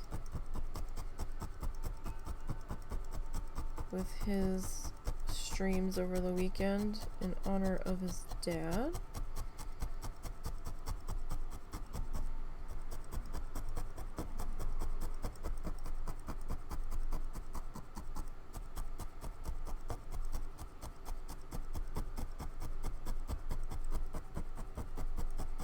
So don't forget to check those out. I'm not sure what he's going to be streaming yet. It's probably going to be a variety of stuff, as he normally does.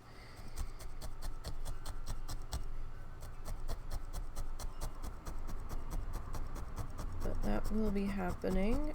Check his Twitter or his Discord in case he posts the specific times in either, because I can't remember what they are off the top of my head. It was a day or so ago when I saw the tweet. It feels like it's been a day or so. We all know me judging time passing is not always correct. Especially with the dog's birthdays and trying to keep them straight.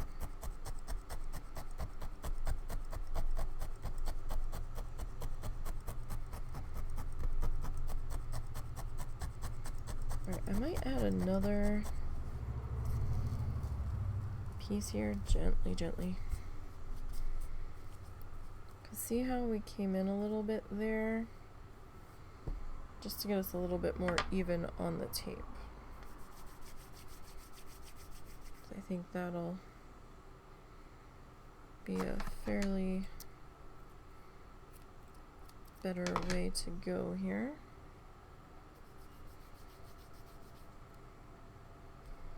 Alright, so for those just joining us, we are following along with the next tutorial in the Season 3 Joy of Painting Bob Ross series.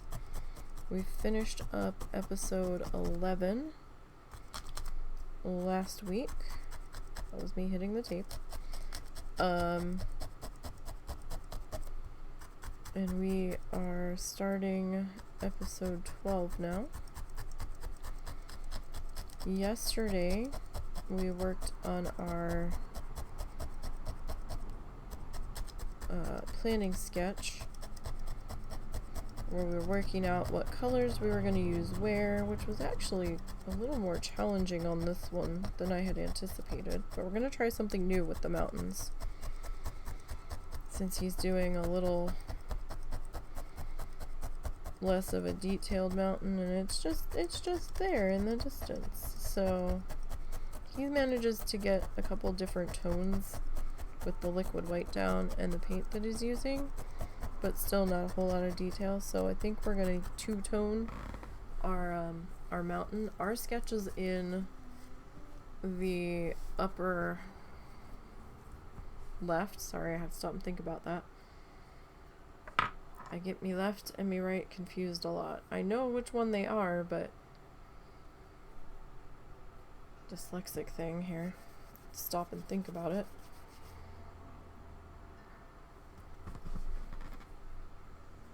Alright, so we've got a little bit of a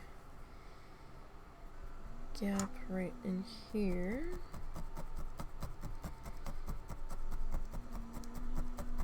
Just want to get that filled in.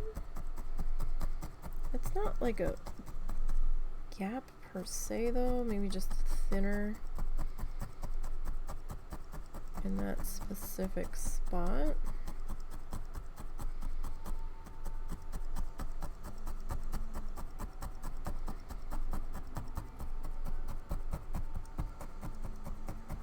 Okay. And we'll get this guy all tapped in here. These are finger protectors. Finger coats, C-O-T-E-S. Maybe it's cots. I pronounce it coats. It's probably cots. Either way, they're to protect you from seriously hurting yourself with the stabby thing. Because the stabby thing is very sharp, stabby thing is very pointy, and stabby thing hurts very much. Stabby thing has little barbs on it.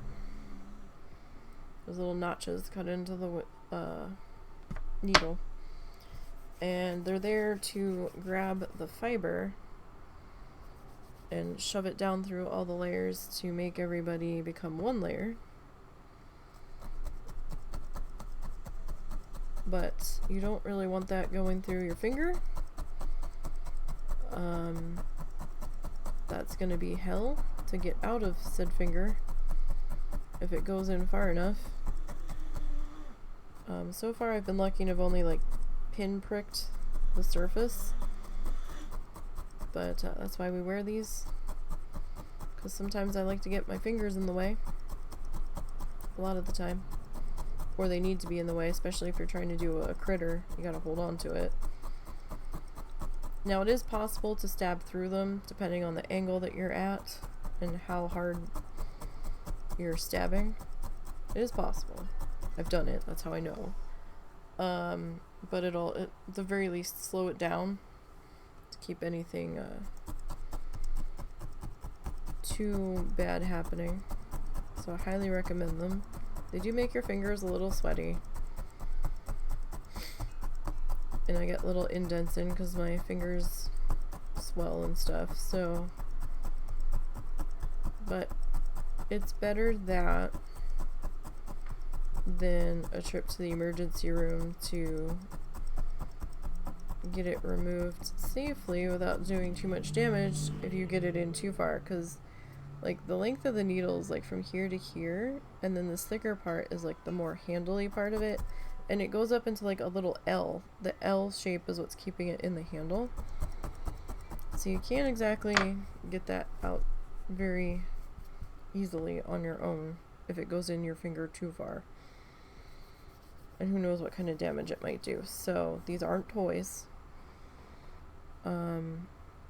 Don't recommend younger kids doing this. Definitely adult supervision if you're gonna let your kids try it. And they have to be serious when they're using it. They can't be joking around and having sword fights with the needles and stuff, because they can snap. They're delicate. Some of them are more delicate than others depending on the gauge or size that you're using, but it's still a sharp, pointy object, and when it snaps, it can go flying. So you have to respect it.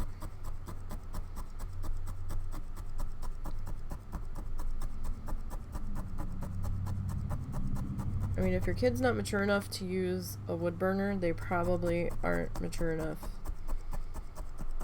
to do this, because both of those things demand attention, carefulness, especially with the wood burner. Then, like, this isn't finger paint, you know. Thank you, Loud Motorcycle, for joining the stream today.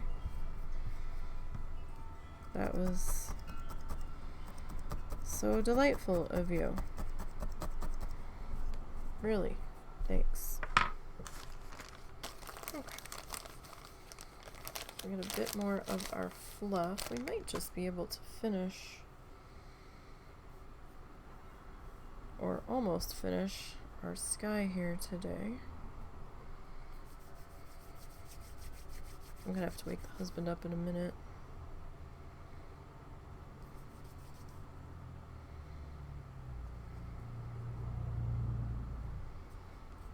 Since he's gotta run to the pharmacy.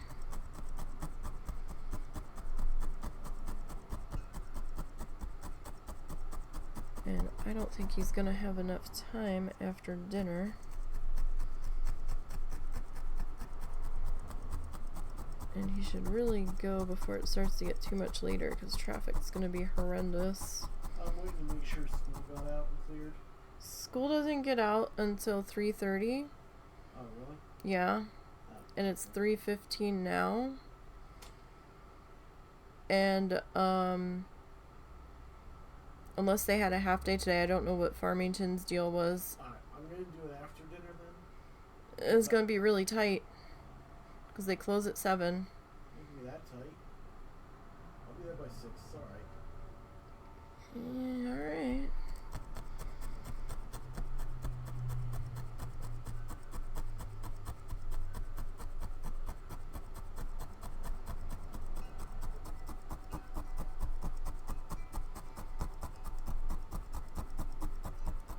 Like, was she completely out that she had to... No. So in theory, you could get it in the morning. Yeah, if she was completely out, it would have already gone. Okay. Might be better just to get it first thing in the morning. I thought like she had to have it tonight. Because then you're going to be getting into dinner time traffic up there.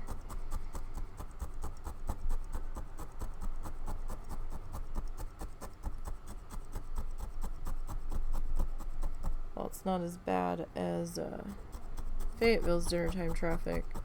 A lot of that traffic comes this way.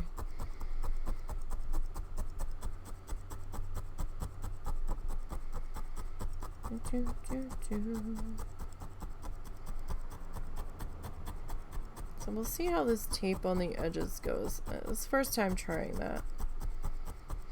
It might not do anything, but we'll see.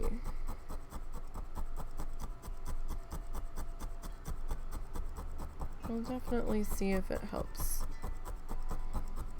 If anything, it'll help me stay in the lines, right? In theory. Alright. So, our top edge was getting a little extra pulled up there, so just wanted to take a minute and flip that and brush down the back there.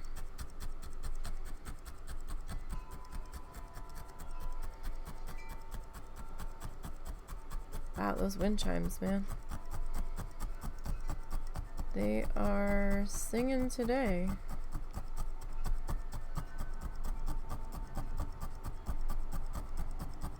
That's for sure.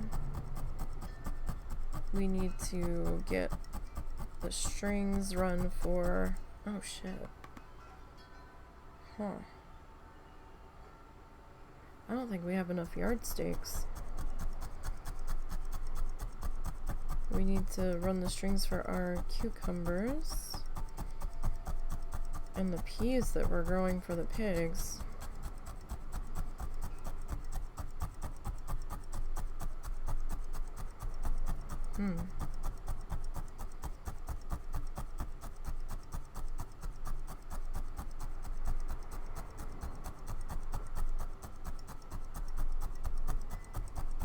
Indeed, because I don't have a trellis.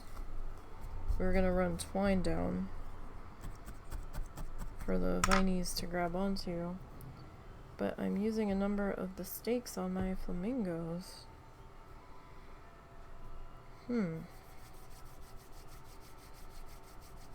Because my anxiety flamingos, that we have dubbed them outside, tend to fall over in the wind.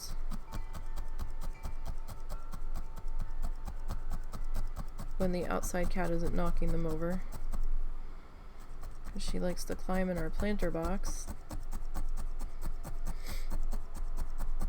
That's where we find her. That's where she's decided her spot is gonna be when she's here. So I'm pretty sure I had planted stuff where she's laying, and now it's not growing there because she keeps laying there.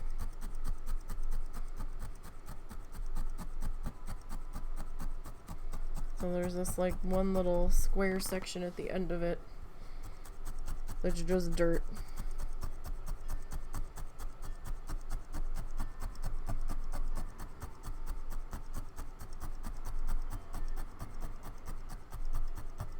I didn't see her that much yesterday.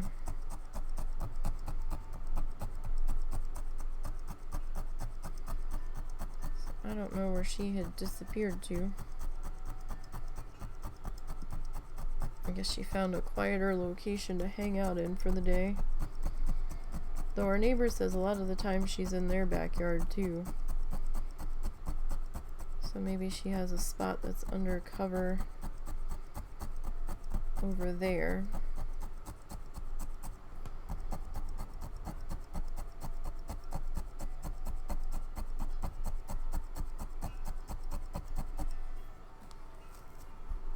Okay, so it's a little thin. right in here. We will fix that up in just a minute.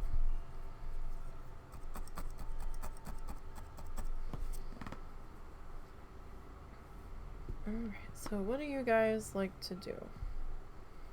Do you guys like to do arty things, crafty things? If so, what is your favorite thing to do? Portraits, landscapes, what's your favorite medium? Or do you just like to watch other people do it? Because I know some people that are not craftily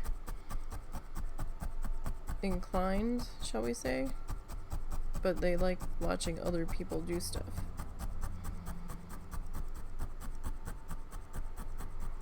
But I think they just need to jump in and give it a go. It takes practice to get better at a thing, no matter what the thing is.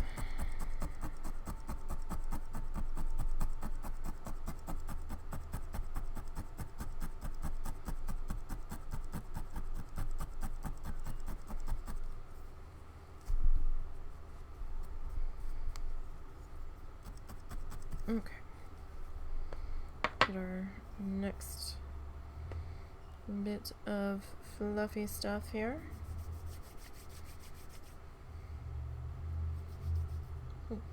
86. I think our feels like said 90. That wasn't actually going to get to 90.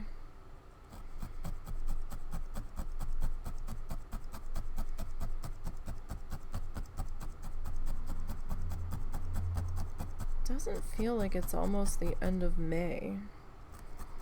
It feels like May just started. To me, at least. But that could be a me thing where I have trouble with time passing.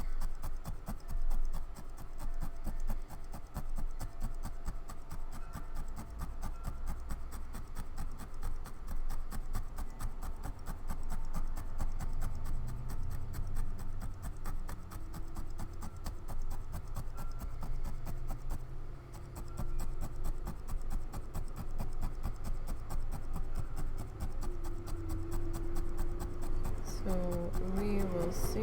That's a loud truck. I think that was a dump truck. It sounded like it was struggling. I've had a lot of those going by. More motorcycles going by. All of the traffic going by. Yeah, so seniors graduated Saturday night here. I don't know how much longer the other kids are in school for. This might be their last week before summer break. Maybe they get out right before Memorial Day, maybe. I don't really pay attention to it because I don't have a kid. So school year kind of doesn't really mean all that much to my brain. I'm just like, okay. Not like I have a child in the school system, so I don't really have an inherent need to pay attention to that stuff.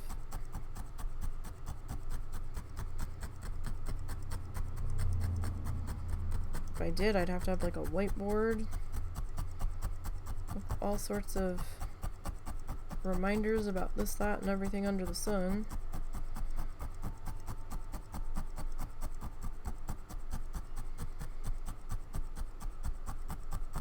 So I guarantee you things would be forgotten.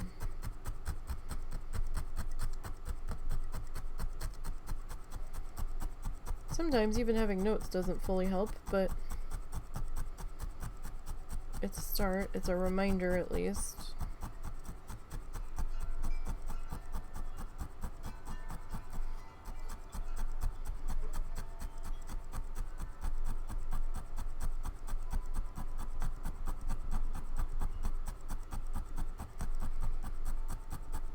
Now tonight after treadmill,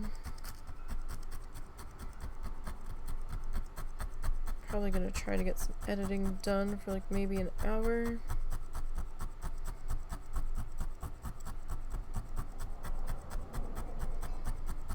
If I leave it till after Diablo time, it's gonna be bedtime. And I'm not gonna get the chance to get any editing done.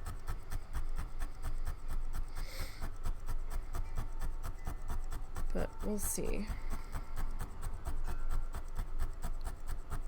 I should be able to get some editing done tomorrow, or at least that's the plan. See if that's what actually happens.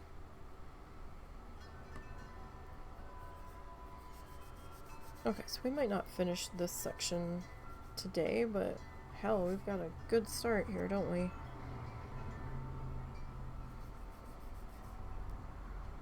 I think so.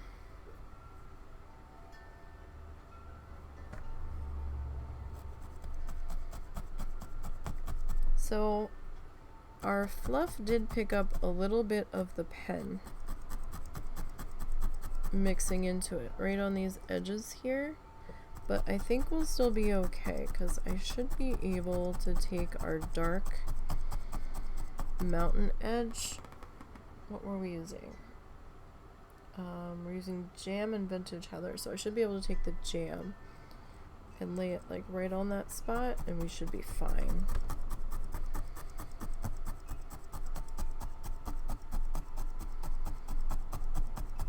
I went with jam instead of the dark aubergine. We made the dark aubergine tree line. I don't know if I should swap those two. I'm gonna look at them against the vintage heather one more time before we get really started, just to make sure that's the color direction I want to go in. Like, I think it is. Pretty sure that's where we want to go.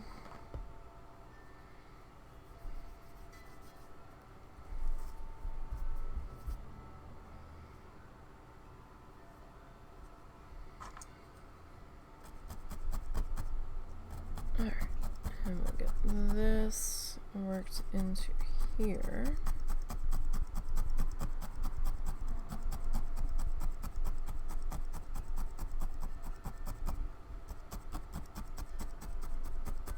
I want to use that little guy. I mean, he's still usable. We just trimmed him off of a different piece.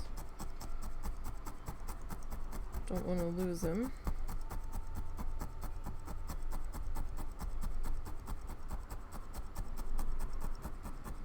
And we've been using the same needle for a little while now. Don't want to jinx it, but we have been, so that's good. Haven't broken one in a little while. I mean, it's in the holder on a slight angle, but it itself doesn't seem to be bent or anything, so we're doing pretty good. Okay, so we need a bit more fluff and stuff.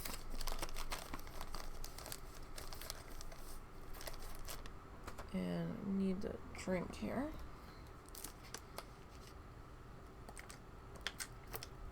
Had to put the bottle of water I'm drinking out of further away from where we're working, because, you know, I don't want to drink that tap water. Tap water is not our friend here necessarily.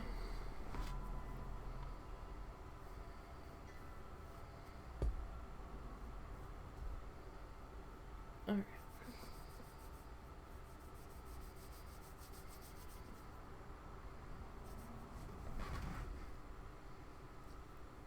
So let's come back over to here.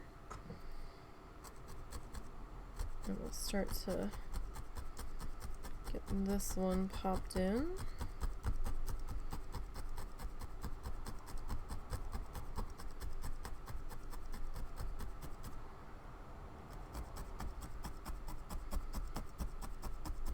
a little bit thin right in there.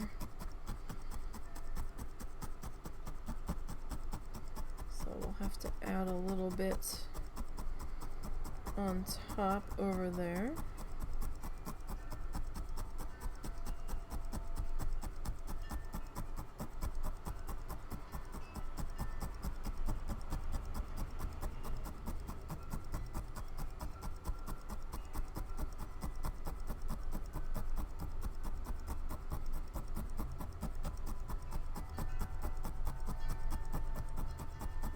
Okay.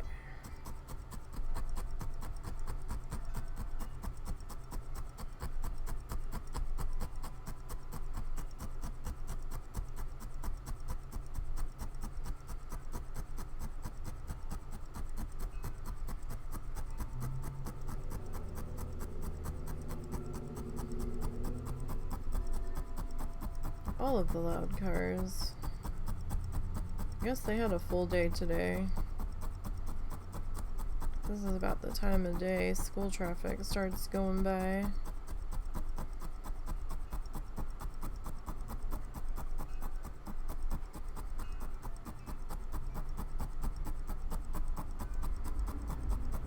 Usually. Oh goody, we're gonna be bass thumping now. Yeah, I guess school did let out.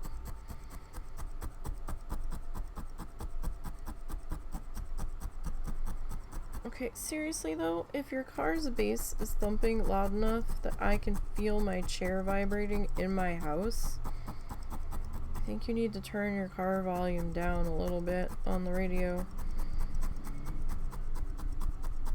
Just a little bit, okay? 'Cause I don't know how you're gonna hear emergency sirens.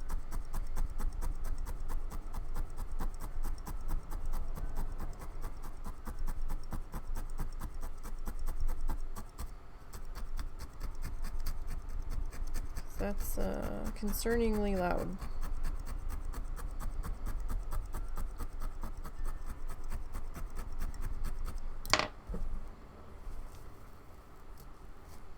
If it doesn't pull up easily, you gotta do it very gently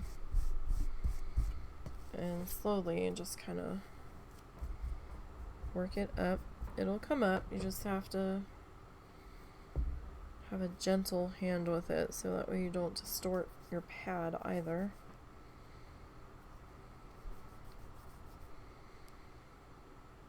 If you go in there like bull in a china shop, ribbing it up, it might misshapen the pad a little bit.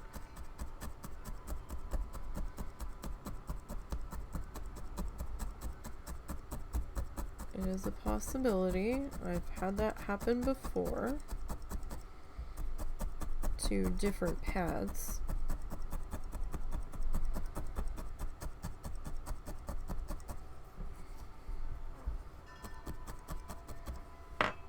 Alright.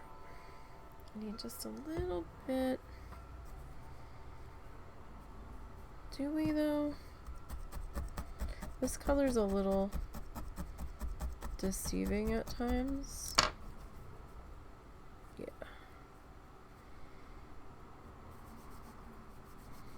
Sometimes it's hard to see the thin spots with this one, like this shade, because it has a little bit of that like white mix running through it once you get it down into its fluffy state again. And the way that the white catches the light, it kind of looks like our light gray at times.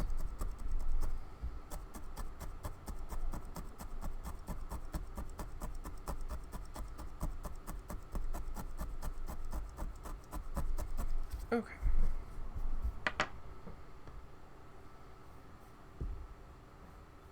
Next bit here. You don't have to use water. But sometimes if you're having a little bit of trouble with your hand gripping it or doing your fluff snakes, if you want to work with fluff snakes, a drop or so of water on your hand might give you enough friction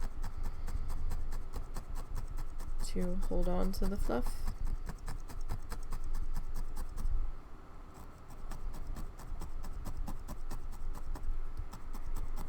And make it a little bit easier to work with.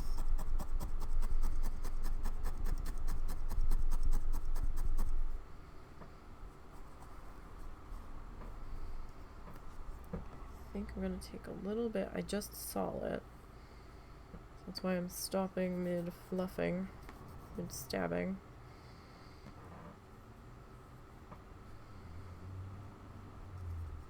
And I'm just gonna put that guy right in there.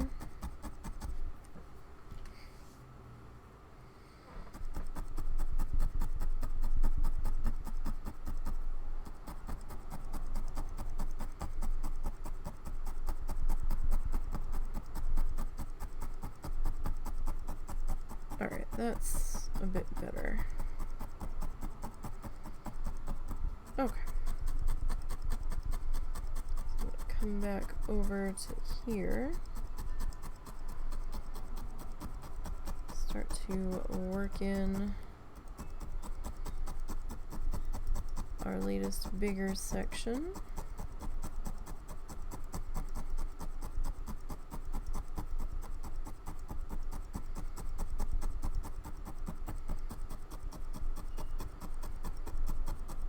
Okay, so we've had a pretty productive day or session working on this guy. We got him all laid out. So we have an idea of where we want things to be.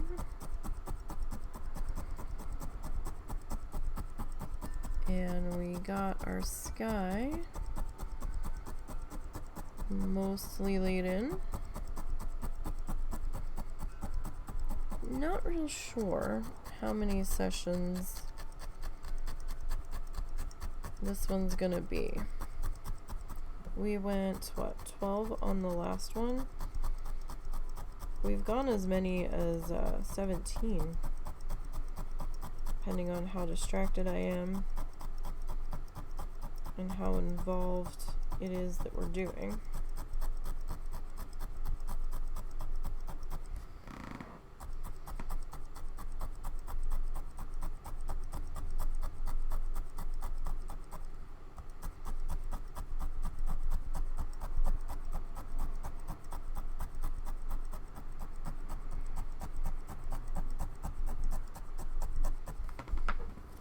Okay. Just gonna brush that down a bit there. Okay. So this is what we look like so far.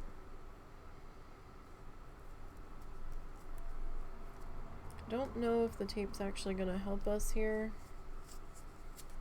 because you can see where it's like getting a little bit bunchy on the edge, and this top section feels like it's pulled in a little bit on both sides though. But if we can keep that going down the whole thing, it shouldn't matter so much. But, you know, we'll see. We'll see. At the very least, if it helps me keep these edges straight, I'll be happy. And, like, it doesn't matter if this gets real fuzzy when we rip it off, because this is going to get trimmed anyhow. I'm actually considering putting one on the bottom edge, too. Since that bottom edge we need to be pretty sorted. Like, we need it to be somewhat straight.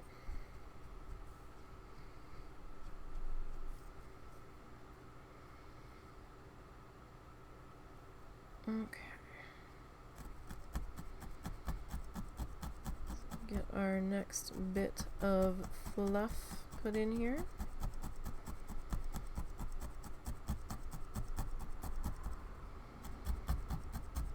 I know day one, where we're just starting to block in a large color section, isn't always the most thrilling to see. But you have to start somewhere, right?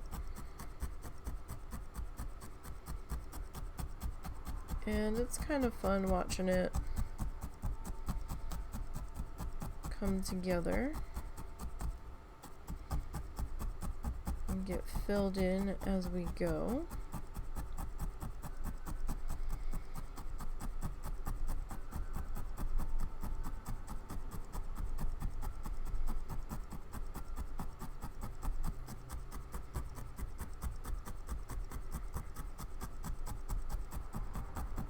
And hopefully me not stabbing myself.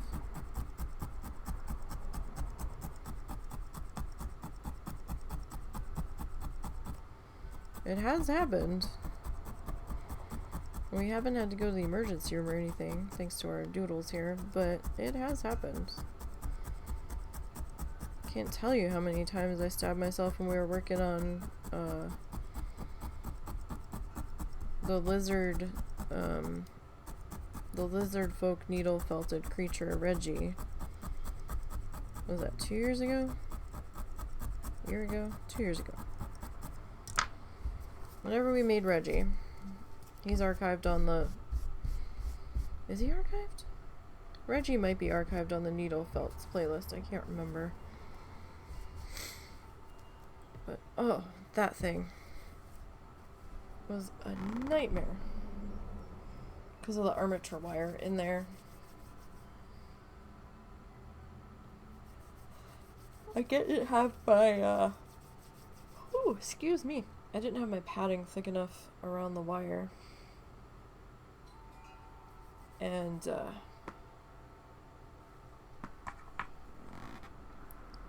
my needle kept glancing off of it, and then I was poking through and getting my fingers through the other side. I got my fingers a couple times doing chungus, too.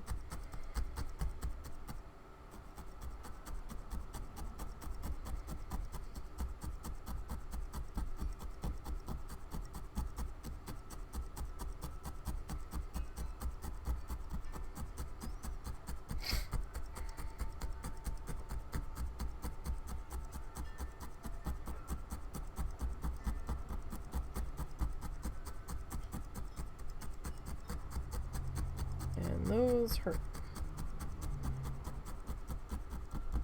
Especially when you're not expecting it. It's like, damn.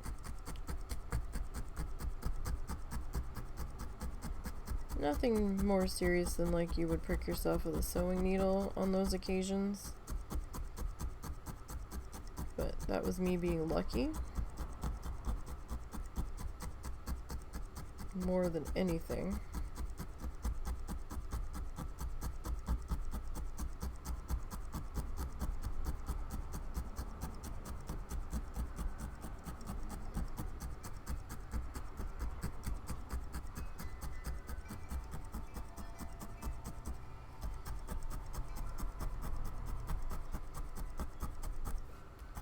We'll see how this felt does. Now, I only got one sheet of this to try it. So I don't know if we're gonna go back and get some more.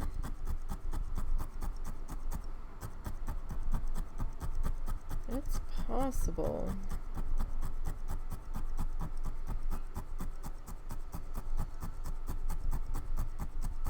We just might. Okay. Alright, we're not doing half bad here. But since I'm out of fluff pulled out of the bag, I think we might stop there for today. So I think we're at a good stopping point. Gosh, I like this side. Looks like it's going like this already. But, you know. Let me see if we can stretch that back out a little bit.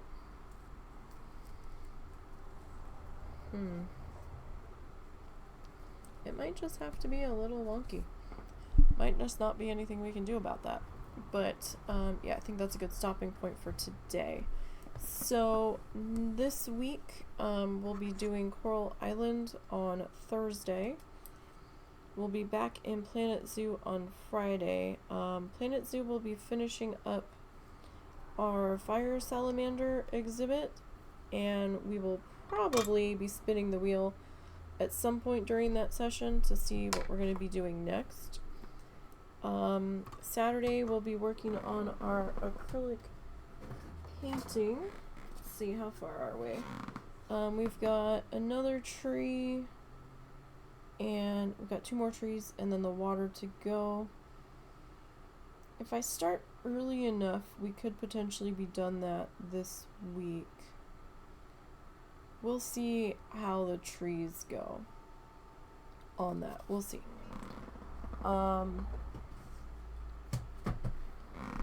And then we'll be back working on this guy come Sunday and next Monday. So, and Saturday night after dinner we'll probably be back with some more Diablo. There's a chance we might do a bonus Diablo either Tuesday night, tomorrow night, or Wednesday night. We'll have to see what the boys are doing, but there's a possibility, but that's gonna be unannounced. If it happens, it happens. I'll post on X Twitter if we do. So make sure you're following there. There's links down below to that, to the Ko-fi, to the Instagram, and to the YouTube page.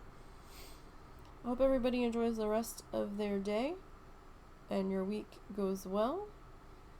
And thank you for hanging out with me this afternoon. I do greatly appreciate it.